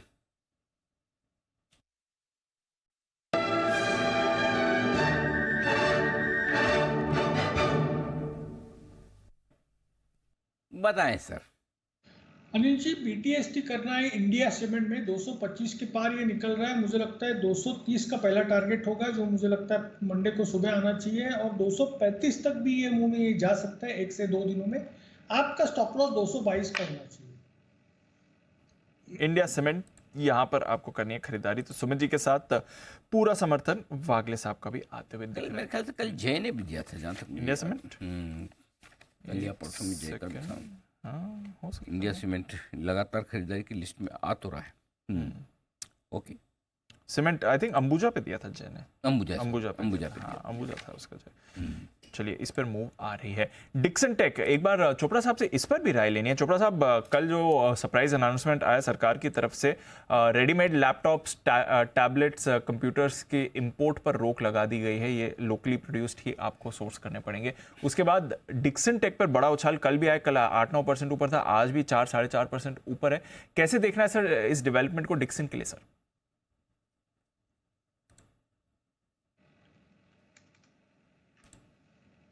इनके चलते हुए मुझे लगता है जो सरकार कर रही है तो फोकस ऑन लोकल मैन्युफैक्चरिंग है, और लोकल मैन्युफैक्चरर्स को PLI भी दी गई है, तो मेरे अंदाजे से लॉन्ग टर्म में बहुत अच्छी बात है। अगर हम डिक्सन की बात करें, एक बार को तो मेरे को लगता है कि प्रॉफिट बुकिंग होगा यहाँ से। हालांकि लॉन्ग टर्म में बहुत अच्छा प्रोस्पेक्ट बन गया है डिक्सन का, बट फिलहाल मैं कहूँगा कि जिन जिन के पास है और जो शॉर्ट टर्म ट्रेडर्स हैं वो एक बार बुक करके थोड़ा सा वेट करें। अगर आपको 3600-3800 के लगभग डिक्सन मिलता है तो उसमें दोबारा से खरीदारी बनती है। मगर इस समय मुझे लगता है कि जब लगभग 2580 से स्टॉक 4700 तक आ गया है, तो इतना लंबा इसने सफ़र तय किया है, थोड़ा सा ब्रीदर लेगा, और जैसे ही आप थोड़ा प्रॉफिट बुक करके इसको नीचे के लेवल्स पे इसको दोबारा से पकड़ सकते हैं। अगर ये 4000 के आस 3800-4000 के लगभग मिलता है तो अच्छा लेवल है दोबारा से पकड़ने के लिए। ओके, तो अच्छा स्टॉक है, डिप पर मिले तो बेटर रहेगा पकड़ने के लिए, बट नजर रखिए इस पर। डेवलपमेंट हुआ आज डिक्सन के साथ साथ अंबर एंटरप्राइजेस पर भी हमने एक अच्छी मूव आती हुई दिखी, और वो स्टॉक भी काफी एक्टिव है। ओपनिंग लेवल्स के तो थोड़ा नीचे हैं स्टॉक, डेज हाई से थोड़ा नीचे हैं, बट फिर भी अच्छी गेंस डिक्सन में तो है ही, साथ ही अंबर एंटरप्राइजेस में भी आपने आती हुई देखी है। थोड़ी देर पहले MCX के चार्ट में भी स्पाइक आया था, इसको भी अपने रेडार पर रखें। थोड़ा एक्शन यहाँ पर भी आपको बनते हुए दिख रहा है। आई डोंट नो खबर के दम पर है कुछ और, एक बार विश्वेश जी से जरा राय भी ली जाए। विश्वेश जी देखें जरा MCX का चार्ट, काफी उतार चढ़ाव होता है इसमें, आज क्या व्यू है? 2% ऊपर सर। मेरे हिसाब से दीपांशु रेंज है और अपर लेवल मैं कहूँगा 1670 1680 यहाँ पे स्ट्रॉन्ग सप्लाई है। और जब भी लास्ट ऑलमोस्ट एक साल में जब भी 3-4 बार वहाँ अटेम्प्ट किया वहाँ से स्विफ्ट सेलिंग आती है। तो जिस दिन 1680 के ऊपर टिक जाए और मैं ऐसा कहूँगा कि मतलब जो भी मैं 1680 के ऊपर अगर जिस दिन 4-5% ऊपर दिखे उस दिन ले लेना, उसी दिन मतलब अगले एक हफ्ते में 1900 हो जाएगा। क्योंकि this is a typical behaviour जब स्टॉक के अंदर कोई इंस्टीट्यूशन सेलिंग करता है तो वो अपने प्राइसेस से सेल करता है, वो नीचे नहीं आता है। तो 1680 में कोई बड़ा फंड एग्जिट कर रहा होगा, जैसे ही उसका सप्लाई खत्म होगा उसके बाद में जो बायर है वो डोमिनेट करेगा तो 1800-1900 के ऊपर जाएगा। तो जिस दिन 1680 के ऊपर दिख जाए 3-4% ऊपर, मुझे लगता है उस दिन के लो के स्टॉप लॉस से खरीदना चाहिए 1800। लेकिन फिलहाल के लिए 1680 जब तक नहीं निकलता है तब तक मुझे लगता है लोअर एंड इज अराउंड 1600, वहाँ तक आ सकता है। तो प्रण लिया है विश्वेश जी ने 1680 के पहले नहीं खरीदेंगे, न खरीदने देंगे। तो जब तक 1680 न पार करे तब तक बिल्कुल एमसेक्स पर खरीदने की राय नहीं है। लेकिन राय एकदम इसी लेवल पर खरीदने या बेचने की है वो हिमांशु जी की तरफ। लेकिन एमसेक्स में नहीं, कौन से पे मुझे नहीं पता, वो बिल्कुल के बाद पता चलेगा। हिटमैन हिमांशु।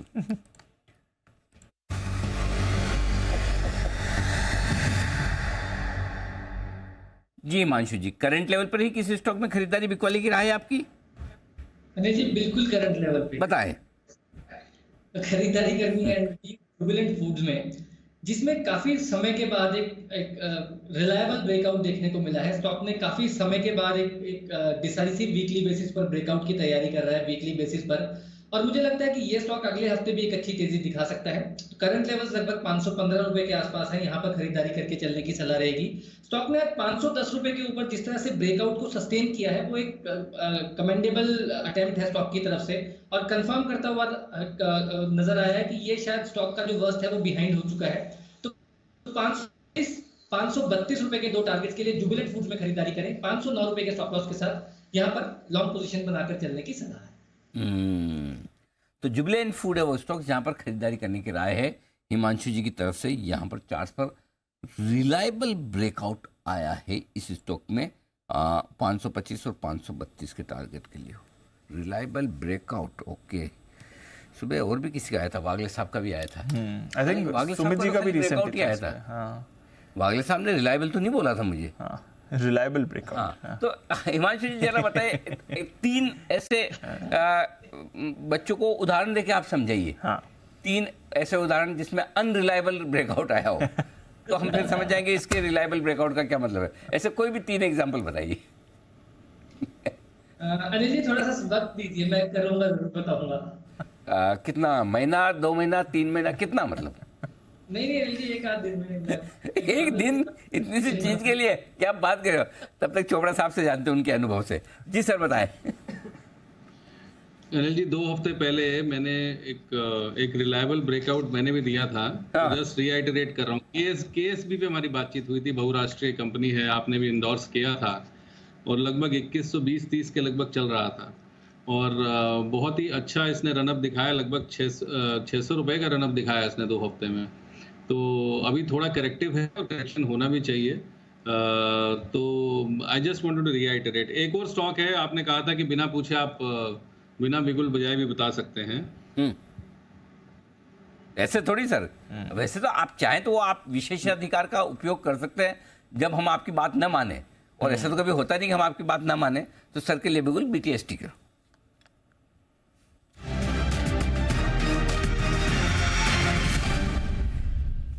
जी सर बताएं। एक और बहुराष्ट्रीय कंपनी है अनिल जी, और BTST नहीं है, मतलब बहुत मुझे लगता है कि जल्दी इसमें तेजी बननी चाहिए। कंसोलिडेशन बहुत अच्छा हो गया है। इसका कंपनी का नाम है सुमिटोमो केमिकल। मुझे लगता है केमिकल कंपनीज में एक अच्छा गिरावट हम ऑलरेडी देख चुके हैं, खास करके स्पेशलिटी केमिकल स्पेस में, और आने वाले कुछ तिमाहियों में मुझे लगता है वहीं यहाँ से वापसी होनी चाहिए, क्योंकि जो चाइना फैक्टर है जो उन्होंने महंगा रॉ मटेरियल लिया था, वो चाइना फैक्टर अब कहीं ना कहीं अब डाइल्यूट होता दिखेगा। और ये जो केमिकल कंपनीज हैं, खास करके जो बहुराष्ट्रीय केमिकल कंपनीज हैं, हमारे BASF के बारे में कई बार बात हुई, तो वैसी ही एक सुमिटोमो केमिकल करके कंपनी है जो कि जापानीज पेरेंटेज है इस कंपनी का। थोड़ा सा इसका फंडामेंटल्स भी बताना चाहूँगा। डेट फ्री कंपनी है, नंबर 1। इसका जो रिटर्न ऑन कैपिटल एम्प्लॉयड है करीब करीब 30 का है, रिटर्न ऑन इक्विटी करीब करीब 23 का है, 23.4 का। और अगर जून क्वार्टर का रिजल्ट हम देखें तो उसमें 724 करोड़ रुपए का इसने सेल्स किया था 652 करोड़ के कंपैरिजन में। प्रोमोटर होल्डिंग कहने की बात ही नहीं है, जापानीज कंपनीज अपना प्रोमोटर होल्डिंग कभी डाइल्यूट नहीं करती आसानी से, तो 75% प्रोमोटर होल्डिंग है, बहुराष्ट्रीय कंपनी है, केमिकल स्पेस में अच्छा काम है इसका। तो मैं सुमिकेम को रिकमेंड करना चाहूँगा। अभी करीब करीब 415-16 के लगभग ये ट्रेड कर रहा है। इसको 480-500 के टारगेट के लिए शॉर्ट टर्म के लिए खरीदा जा सकता है। और मुझे लगता है सुमिटोमो में काफ़ी दम है। कंपनी के जो कॉर्पोरेट गवर्नेंस है, जो वर्किंग स्टाइल है, जो प्रोडक्ट्स हैं, सब एकदम अति उत्तम है। और मुझे लगता है Sumitomo chemical should give good returns over a period of time. Sumitomo chemicals जिसे प्यार से सुमी कहा है, सुमिकेम। हाँ, तो सुमी हो या सुमो हो, उसमें तुरंत ही पता चल जाता है कि ये जापानीज है। 2-4 नाम ही तो ऐसे दीप जिनसे पता चलता है कि ये जापानीज कंपनी है। बाकी कंपनियों का तो पता लगाना मुश्किल पड़ता है। मित्सुबिशी, सोनी, सुमिटोमो, है ना, इस तरह के वाले आइडिया जल्दी से पता चलता है ये जापान वाले ही है। अच्छा, कुणाल जी भी कुछ अनरिलायबल ब्रेकआउट पे अपनी टिप्पणी देना चाहते थे। जी कुणाल जी फरमाएं। अनिल जी देखिए, मैं ये कहना चाह रहा हूँ अनिल जी कि अनरिलायबल ब्रेकआउट्स तो अनिल जी रोजाना होते ही रहते हैं। कितनी बार ब्रेकआउट होते हैं, फेल हो जाते हैं। लेकिन अनरिलायबल अनिल जी कुछ एक शेयर्स जरूर हैं जिन पर आप ब्रेकआउट पहचाने तो वो कई बार आपको धोखा दे जाते हैं। तो कुछ एक शेयर्स हैं, मैंने और राकेश जी ने उनकी एक लिस्ट बना रखी है, उस पर हम कॉल ही नहीं देते हैं। कौन है? एक्सेल टेक की बात तो नहीं कर रहे आप? शेयर्स अनरिलायबल, एक्सेल टेक की बात तो नहीं कर रहे? एक आधे अनिल जी लिस्ट है, उसमें कई सारे शेयर्स हैं। कुछ शेयर्स ऐसे हैं अनिल जी जो हमने बहुत अनिल जी इतने साल के अनुभव में पहचाना है कि इनमें जब कभी ब्रेकआउट होता है वो नहीं टिकता है, उनको अवॉइड करते हैं। और कुछ एनालिस्ट भी अनिल जी अनरिलायबल, लेकिन उनकी बात कभी और करेंगे नहीं। अभी है पैनल पे, कभी नहीं है। बस इतना बता दो बस। No comments Anil ji, no comments. Okay, तो चलिए ये है राय आपके लिए। और एक दिन मांगा है हिमांशु जी ने अनरिलायबल ब्रेकआउट पे। हम एक दिन नहीं, पूरे 2.5 दिन देते हैं। आज का आधा दिन, सैटरडे संडे के 2 पूरे दिन। तो मंडे को हम इस पे हिमांशु से पूछेंगे अनरिलायबल ब्रेकआउट की कहानी। आइए सुमित जी के लिए बिल्कुल, सुमित के सुपर हिट।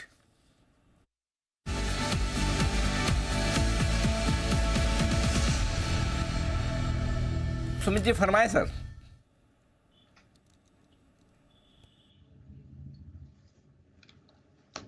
स्टॉक का अभी भाव चल रहा है 2500-2505, 2500-2505 का अभी भाव है। स्टॉक का नाम है रिलायंस। तो रिलायंस के अंदर अब यहां से ऊपर का मूव बनेगा। पिछले कुछ दिनों की गिरावट के बाद रिलायंस में मूव का शुरुआत हो रहा है। कल का हाई, परसों का हाई जस्ट अभी ब्रेक कर रहा है। रिलायंस के अंदर आज 2500-2510 के ऊपर क्लोजिंग देखने को मिल जाता है, तो फिर अगले हफ्ते में यह 50 से 70 रुपए का मूव दिखाएगा। तो खरीदारी करें रिलायंस के अंदर। 2470 का या 2460 ये स्टॉक का नीचे में सपोर्ट बनेगा, तो 2470 के नीचे का स्टॉप लॉस लगा के रिलायंस में खरीदारी करके चलने का सलाह रहेगा। ऊपर में जो टारगेट देखने को मिल सकता है, पहला टारगेट बनेगा 2550 का, दूसरा टारगेट बनेगा 2570 का। खरीदारी करें रिलायंस में 2470 के स्टॉप लॉस से 2550-2570 के टारगेट्स के। परफेक्ट। रिलायंस खरीदारी करने की राय आपके लिए सुबह आई थी पालिया साहब की तरफ से, अब आई है सुमित जी की तरफ से। राय ली जाए। जय ठक्कर की भी कैश का ऑप्शन देने के लिए तैयार है इस वक्त हमारे साथ बिगुल।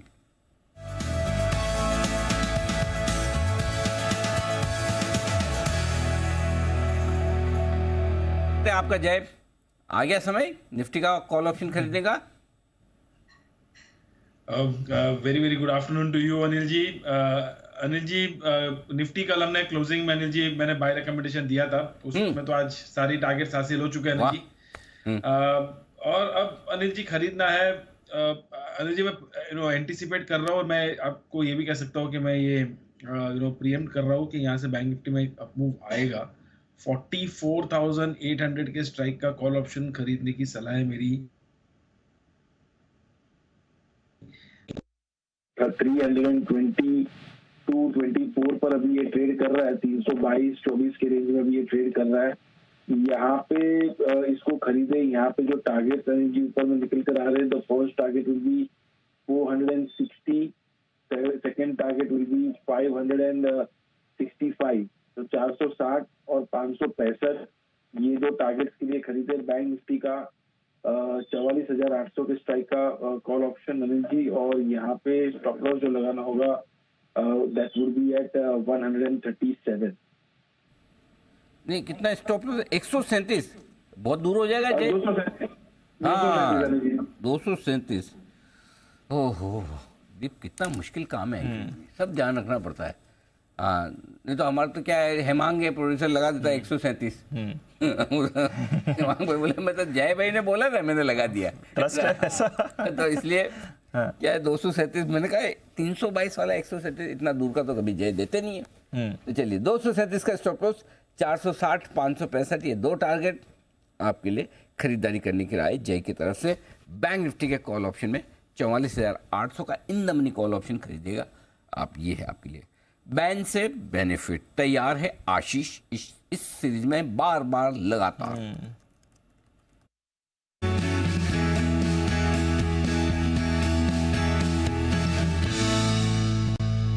जी आशीष बताइए, अब कौन जाएगा बैन में? बैन में सर वही स्टॉक जाएगा जो बैन से दूर नहीं रह सकता है। बाइबल बिल्कुल सर, फिर एक ही दिन के बाद, एक ही दिन के लिए आया था, जैसे तैसे आया था ताकि मैं अपडेट दे पाऊँ सर, इसके लिए आया था कि और कोई अपडेट नहीं है। करीब करीब 100% हो गई है market wide position limit. Precisely बताऊं तो 99.97% है, 95% के आंकड़े को क्रॉस कर लिया है। कल 77% के साथ मार्केट वाइड पोजीशन लिमिट में बैन से बाहर आया था, अब क्योंकि 100% हो गया तो बैन में आना पड़ेगा। बाकी के जो 3 स्टॉक है हमारे पास, हिंदुस्तान कॉपर चल रहा है करीब करीब 98%, GNFC है 88% और पिरामिड एंटरप्राइज है 83, 83.5%। तो ये तीनों स्टॉक तो हैं जो बैन में बने रहेंगे। अब कंपनी देने दोबारा आ रहे हैं इंडिया बुल्स हाउसिंग फाइनेंस 100% के साथ। तो इंडिया बुल्स एक दिन बाहर आया और अब वापस एंट्री के लिए हो रहा था यार। और कोई स्टॉक है नहीं? और कोई स्टॉक नहीं है। और कोई स्टॉक? बागले साहब, प्रसन्नता होती है आपको इंडिया बुल्स हाउसिंग 165 पे पहुंचते हुए देखकर? अनिल जी, प्रसन्नता तो होती है लेकिन कर नहीं सकते कुछ, क्योंकि ज्यादातर ये स्टॉक बैन में रहता है। तो क्या दिक्कत है कैश में? उसमें क्या हो गया? अभी कल परसों किसने, कुणाल जी, राकेश जी ने, किसने बहुत ही कंपेलिंग रीजन है, कुणाल जी आप ही के थे ना इतने कंपेलिंग रीजन इसको बाय कॉल देने के लिए?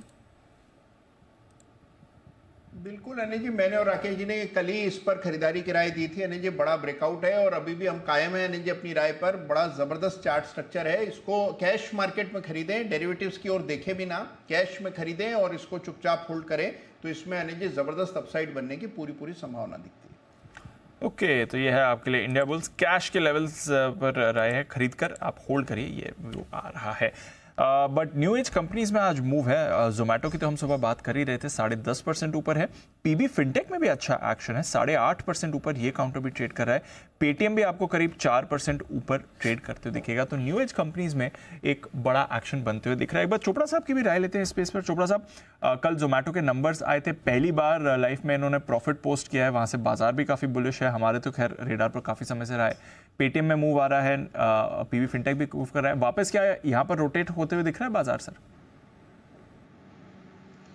दीप, पिछले साल लगभग जुलाई अगस्त के समय में ही ये डिस्कशन हुआ था जोमेटो के बारे में। मैंने एक बात बोली थी कि जो डिलीवरी बॉयज़ हैं उनकी रियम्बर्समेंट ऑन ईच डिलीवरी कम कर दी गई है और इससे प्रॉफिटेबिलिटी बढ़ेगी जोमेटो की। करीब 40-45 के सर पे तब चलता था और मैं काफ़ी बुलिश था उस समय भी। और यहाँ से हम देखते हैं तो लगभग डबल से भी ज़्यादा ये कंपनी दिखा चुकी है। पहली बार प्रॉफिटेबिलिटी पोस्ट की है और आप माने ना माने मगर हम सब लोगों को आदतें पड़ चुकी हैं आसानी से बाहर का खाना मंगाने का। और मुझे लगता है कि ये आदत जो डाल दी है जोमेटो ने और स्विगी ने, ये आगे बढ़ने वाली है, कम तो होने वाली नहीं है। तो आई थिंक कि बहुत अच्छे रिजल्ट्स दिखाए हैं कंपनी ने। थोड़ी सी गिरावट अगर मिलती है, अगर आपको 70-80 के लगभग मिलता है, 75 के लगभग मिलता है, तो बहुत ही अच्छा बाय है। और एक बार थोड़ी गिरावट में यदि लें तो अगला टारगेट इसका 170-180 का होगा, जहां पर आईपीओ आया था। तो मुझे पूरा विश्वास है ये कंपनी दोबारा अपने आईपीओ प्राइस पे जाएगी। थोड़ा वक्त ज़रूर लगेगा, मगर अभी बिल्कुल कूद के लेने की आवश्यकता नहीं है, जैसे मैं बार बार कहता हूँ। थोड़ा सा शांति रखिए, यदि नीचे मिलता है तो बिल्कुल बहुत ही अच्छा बाय है। और अब कहीं ना कहीं मुझे लगता है कंपल्सिव लाइफस्टाइल के साथ, हमारे लाइफस्टाइल के साथ कंपल्सिवली जुड़ गया है, एंटैंगल हो गया है जोमेटो। और जो खास करके नए बच्चे हैं या जवान लोग हैं वो तो बहुत ही ज़्यादा इस्तेमाल करते हैं इन ऐप्स का, और बहुत खूबसूरती से कई बार इनके डिस्काउंट्स को भी ये इस्तेमाल करते हैं। But again I would say कि जब प्रॉफिटेबिलिटी आ गई है तो यहाँ से बढ़नी चाहिए इनकी प्रॉफिटेबिलिटी, क्योंकि जो कैश बर्न होना था वो काफ़ी हद तक हो चुका। अब यहाँ से चीज़ें सुधरती हुई दिखेंगी, तो जोमेटो में गिरावट में ज़रूर खरीदारी करें। गिरावट में करें खरीदारी, कूद के न खरीदा, आराम से खरीदे, और आराम से खरीदने की राय जोमेटो पे लगातार आती दिखी। विश्वेश जी ने भी दी थी 75 रुपये पर, 75 का 95 नॉन स्टॉप हो गया। विश्वेश जी, अपडेट, आपका टारगेट आ गया, बेचने या रखें अभी भी? देखिए अनिल जी, मुझे लगता है कि स्टॉक अगला पड़ाव 130 के आसपास है, और स्टॉक सेम पैटर्न था 77 पे जो भी मैंने नौकरी में डिस्कस किया था। तो मैं चोपड़ा जी से सहमति रखता हूँ। अनिल जी, मैं कहीं पढ़ रहा था ग्लोबली जो इस तरह के टेक स्टार्टअप्स हैं वो प्रॉफिट में आ रहे हैं। उबर का 13-14 साल बाद first time ever profit report हुआ है, समवेयर अराउंड 14 करोड़। तो मुझे लग रहा है ये, इनफैक्ट आप देखिए अनिल जी, बोरीवली, कांदीवली, अंधेरी कहीं चले जाओ या बैंगलोर चले जाओ, जो दो चीज़ सब जगह रास्ते पे घूमती है वो होता है जोमेटो, स्विगी, और दूसरा होता है जेप्टो। तो Anil ji, if brand what you see and what you consume, उसके भाव नहीं बढ़ेंगे तो किसके बढ़ेंगे? मुझे लगता है आई थिंक अगला टारगेट 130 कंजर्वेटिवली होगा। बाकी चोपड़ा जी ने कहा 160 आईपीओ प्राइस, मुझे लगता है आगे पीछे वो प्राइस भी डेफिनेटली आना चाहिए। आईपीओ प्राइस तो खैर 76 था, बट हाँ हाई बनाया था इसने 160 तक का, वहाँ पर आपको ये जाते हुए दिख सकता है। नज़र रखेंगे जोमेटो पर, नज़र रखिए CESC पर भी 650 करोड़ से बढ़कर कामकाजी मुनाफा आपका 724 करोड़ का है। बढ़िया ग्रोथ यहाँ पर दिखी है। मुनाफा भी आपका 286 करोड़ से बढ़कर 347 करोड़ का आते हुए दिखा है।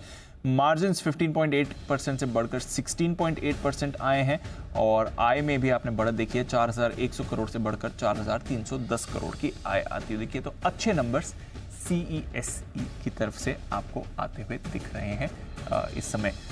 ये है आपके लिए इस समय नंबर्स। आइए 3:20 बज चुके हैं, लेते हैं अनिल जी की मार्केट स्ट्रैटेजी।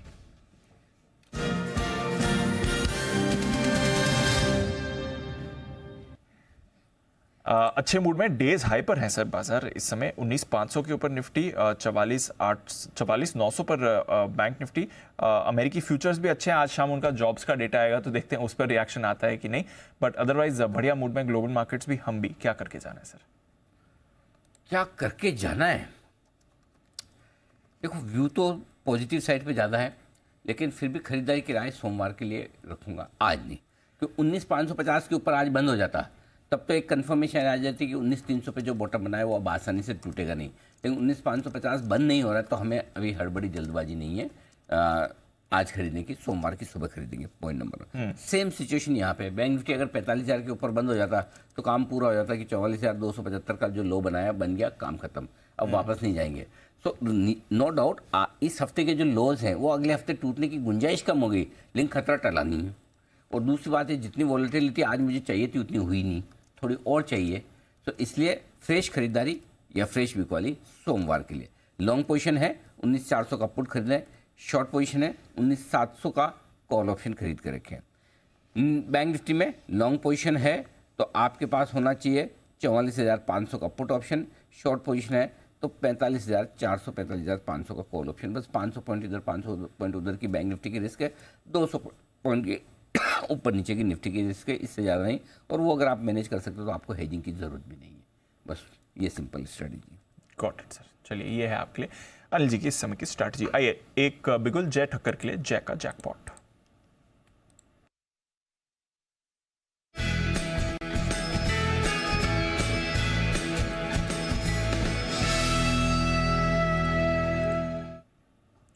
जय बताएं।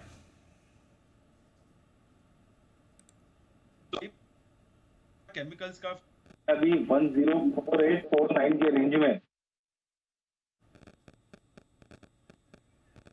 आई थिंक थोड़ा ऑडियो इशू आ रहा है जय की तरफ से। जय, आपसे रिकनेक्ट करते हैं और फिर आपकी कॉल लेते हैं। आइए तब तक बाजार पर फोकस कर लेते हैं। मॉइल के भी नंबर्स आ रहे हैं। फ्लैट है जहां तक आय का सवाल है, 376 करोड़ से बढ़कर आए 380 करोड़ की आय, तो फ्लैट ही रही है इनकी आय। मुनाफा यहाँ पर 103 करोड़ से घटकर 87 करोड़ का आपको आते हुए दिख रहा है। कामकाजी तौर पर भी देखेंगे कैसी परफॉर्मेंस रही है, बट फर्स्ट कट नंबर्स को ज़्यादा खास दिख नहीं रहे हैं। सुबह से स्टॉक तो एक्टिव है, तो 5% ऊपर आपको स्टॉक दिख रहा है सुबह से ही, बट नंबर से एकदम फ्लैट है जहाँ तक आय का सवाल है, और मुनाफा तो एक्चुअली इनका थोड़ा घट कर ही आया है। ऑपरेशनल बेसिस पर कैसे रहे नंबर्स देखना पड़ेगा।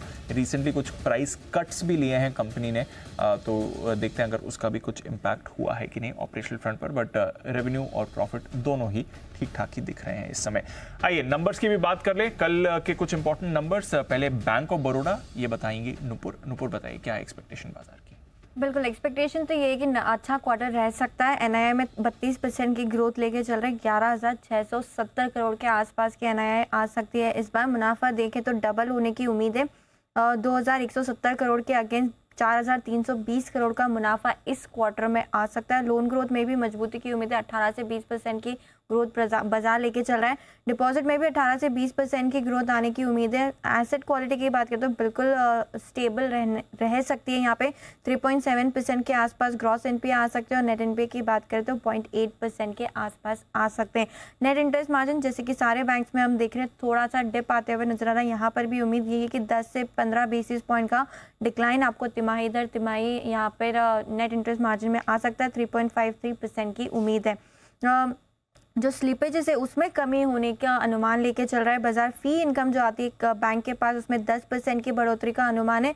पिछले साल ट्रेजरी लॉस किया था, उसके अगेंस्ट इस बार ट्रेजरी मुनाफा आ सकता है, तो ये इंपॉर्टेंट ट्रिगर होगा, यहाँ पे रखनी है आपको नज़र। साथ ही साथ क्रेडिट कॉस्ट से ज़्यादा बढ़त कामकाज से नहीं पॉसिबल है, तो ये भी एक इम्पॉर्टेंट डेटा पॉइंट रहने वाला है। उम्मीद यही है अच्छे नतीजे आएंगे। नेट इंटरेस्ट मार्जिन थोड़ा सा दबाव में रह सकता है, लेकिन एनआई और प्रॉफिट से उम्मीद स्ट्रॉन्ग इस क्वार्टर की है। एनआई और प्रॉफिट अच्छे रहेंगे, तो एसबीआई ने जो डिसअपॉइंट किया शायद बैंक ऑफ बड़ौदा वैसा ना करे। कल आने वाले हैं इसके नंबर्स, ठीक है। चलिए देखेंगे मंडे को आएगा इसका रिएक्शन, ये आपके लिए बैंक ऑफ बड़ौदा। आइए जय हमारे साथ दोबारा जुड़ चुके हैं। जय बताएं आपका कॉल कौन सा था? बिल्कुल दीपांशु, टाटा केमिकल फ्यूचर्स खरीदने की सलाह है। 1048 1049 की रेंज में भी ये ट्रेड कर रहा है। कुछ दिनों पहले दीप इस पर कॉल दिया था और एक अच्छा मूव ऊपर की तरफ आते हुए देखने मिला था। अब मुझे ऐसा लग रहा है कि जो ये पैटर्न रीटेस्ट हुआ है, सो 1022 के एक स्टॉप लॉस के साथ टाटा केमिकल्स को आप खरीदे फ्यूचर्स में, और इसके टारगेट्स ऊपर में निकल कर आ रहे हैं 1080 से लेके 1100 के in the immediate basis. 1080 1100 these are the two short term targets। Tata chemical futures में क्लियरली एक सिमेट्रिकल ट्रायंगल पैटर्न में से ब्रेकआउट आते हुए देखने मिला। वॉल्यूम्स में एक बढ़त देखने मिली, so it's a price volume breakout देखे तो एक क्लियर, बट एटलीस्ट इस बार लेवल्स हमारे पास जाके आ गए।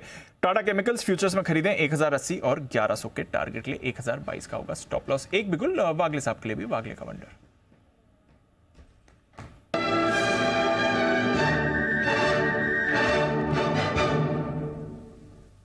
वागले साहब बताएं सर। दीपांशु, बलरामपुर चीनी बाय करके चलना है। 416 का करंट भाव है। मल्टीपल टॉप्स इसने क्लियर किए हैं, पिछले 1-1.5 महीने के टॉप्स क्लियर किए हैं। 420 के ऊपर ये निकलेगा मेरा मानना है, जिसको मैं प्रीएम्प्ट कर रहा हूँ। 430 तक के टारगेट्स आपको 1 से 2 दिनों में, मतलब मंडे को या मे बी मंडे ट्यूसडे देखने को मिलने चाहिए। आपका स्टॉप लॉस 400 का होना चाहिए। स्टॉप लॉस 430 का टारगेट, खरीदारी करें बलरामपुर चीनी पर। और जो अभी वागले कह रहे, सॉरी जैसा कह रहे थे टाटा केमिकल्स के बारे में, नंबर्स मंडे को आने वाले हैं, तो इस पर भी रखनी है नज़र। पर नंबर्स आएंगे कल बालकृष्ण इंडस्ट्रीज़ के। स्टॉक में हम एक्शन ज़रूर देख चुके हैं, नंबर्स कैसे रहेंगे कुशल बताइए। नंबर्स मिले जुले रहने का अनुमान है दीप। आय पर करीबन 11% की गिरावट एक्सपेक्टेड है, क्योंकि वॉल्यूम में 6% की गिरावट रही है। साथ ही मार्जिन 17.2%, ऑन द कॉन्ट्रेरी 21.7% हो सकते हैं। लागत खर्च और फ्रेट कॉस्ट में जो कमी आई है उससे इनको फायदा होगा, बट ओवरऑल मुनाफा करीबन 19% गिरकर 260 करोड़ रुपए रहने का अनुमान है। तो मिला जुला रहा प्रदर्शन जो है बालकृष्ण इंडस्ट्री से एक्सपेक्टेड है। बालकृष्ण इंडस्ट्रीज यहाँ पर रखे नजर। बलरामपुर, इसके भी नंबर्स कल आएंगे, तो थोड़े नतीजों के दम पर कुछ स्टॉक्स है जहां पर आपको अभी अभी एक्शन बनते हुए दिख रहा है, इन पर रहेगा हमारा फोकस। आइए फिर क्लोजिंग की तरफ बढ़ते हैं। 19,500 रिक्लेम करके निफ्टी बंद होने की तैयारी में, ये अच्छी खबर जरूर आपको दिखेगी। परसों भी 19,500 होल्ड कर लिया था, कल फिर हम इसके नीचे फिसले थे, बट आज की रिकवरी में 125 अंक ऊपर 19,500 पर आप क्लोज हो रहे हैं। बैंक निफ्टी भी 44,850 पर क्लोजिंग देने के लिए तैयार है। 2 दिन की बड़ी गिरावट के बाद आज एक डिसेंट रिकवरी हमारे बाजारों में आई है। फार्मा लीडरशिप बरकरार है पिछले कुछ दिनों से, आज भी फार्मा की लीडरशिप थी। सिप्ला था आपका टॉप गेनर, करीब 4% ऊपर निफ्टी पर सिप्ला आपको दिखा है। रिलायंस इंडस्ट्रीज, टीसीएस, इन दोनों में भी आपने खरीदारी देखी और साथ ही एचडीएफसी बैंक, तो इन सभी दिग्गजों ने आज बाजार को अच्छा सहारा दिया है। इन्फोसिस भी पॉजिटिव था, एलएनटी में भी आपने पॉजिटिविटी देखी है, तो ये सारे दिग्गज बाजार को सहारा दे रहे थे। आईटी का तो बाउंस बैक था ही, टीसीएस, इन्फी के अलावा HCL tech, tech Mahindra, LTI, Mindtree, यहाँ पर भी आपने पॉजिटिव मोमेंटम देखा है। इसके साथ ही कोल इंडिया भी आपको मोमेंटम में दिखा, ये पूरा हफ्ता ही अच्छा रहा है। कोटक बैंक की तरफ से अच्छी खरीदारी रही, एक्सिस बैंक भी आपको पॉजिटिव दिख रहा था और आईसीआईसीआई बैंक में भी खरीदारी थी। वीकनेस एसबीआई में नंबर्स के बाद 3% का कट, टॉप लूजर था। बजाज ऑटो आज कमजोर हुआ, थोड़ा वीकनेस वहां पर आपने देखी है। बीपीसीएल 2% नीचे था। आइशर मोटर्स में आपने थोड़ी भी गिरावट देखी है। टाटा मोटर्स भी थोड़ा वीक था। एमएनएम भी नंबर्स के बाद यहां पर आपने हल्की नरमी देखी है। हीरो मोटोकॉर्प में भी कुछ ज्यादा खरीदारी नहीं थी। एचयूएल और आईटीसी भी आपको कमजोर दिखे, बट ब्रेथ ज्यादातर पॉजिटिव तरफ ही थी। वायदा कारोबार में आइए, 8.5% का बड़ा उछाल एलआईसी हाउसिंग फाइनेंस में था। टॉप गेनर आपका वायदा कारोबार का। इन्फो एज, जुबिलेंट फूड, इन दोनों में बढ़िया खरीदारी रही। वोडाफोन आइडिया भी आज एक्टिव था, साथ ही एमआरएफ लगातार दूसरे दिन इसमें खरीदारी थी। इंडिया सीमेंट्स हमारे एक्सपर्ट्स के रेडार पर था। 2 दिनों में बड़ा ब्रेकआउट आया हुआ है डिक्सन टेक में, ये आज एक्शन में आपको दिखा। लुपिन, यहां पर भी आपको थोड़ा मूवमेंट दिखा है। Torrent pharma, Dabur, Voltas, Coforge, SBI cards, InterGlobe, ये भी काउंटर्स आपको मोमेंटम में दिखे। नंबर्स के बाद एबी फैशन बड़ी गिरावट आई है क्योंकि नंबर्स भी कमजोर थे। 6.25% का कट। महानगर गैस में 5% की कमजोरी। कमिंस में आपने वीकनेस देखी है। साथ ही मेट्रोपोलिस थोड़ा वीक था। गोदरेज प्रॉपर्टीज लगातार तीसरे दिन कमजोर था। RBL bank, BHEL, bank of Baroda, Gujarat gas, IOC, IRCTC, Ambuja cement और डेल्टा कॉप, यहां पर भी आपने कमजोरी देखी है। कैश मार्केट में आइए, जोमैटो ऑलमोस्ट 100 के लेवल्स पर आया, टच नहीं किया, बट अच्छी तेजी थी। करीब 10% ऊपर आपको जोमैटो बंद होते हुए दिख रहा है। पीबी फिनटेक और पेटीएम में भी खरीदारी दिखी।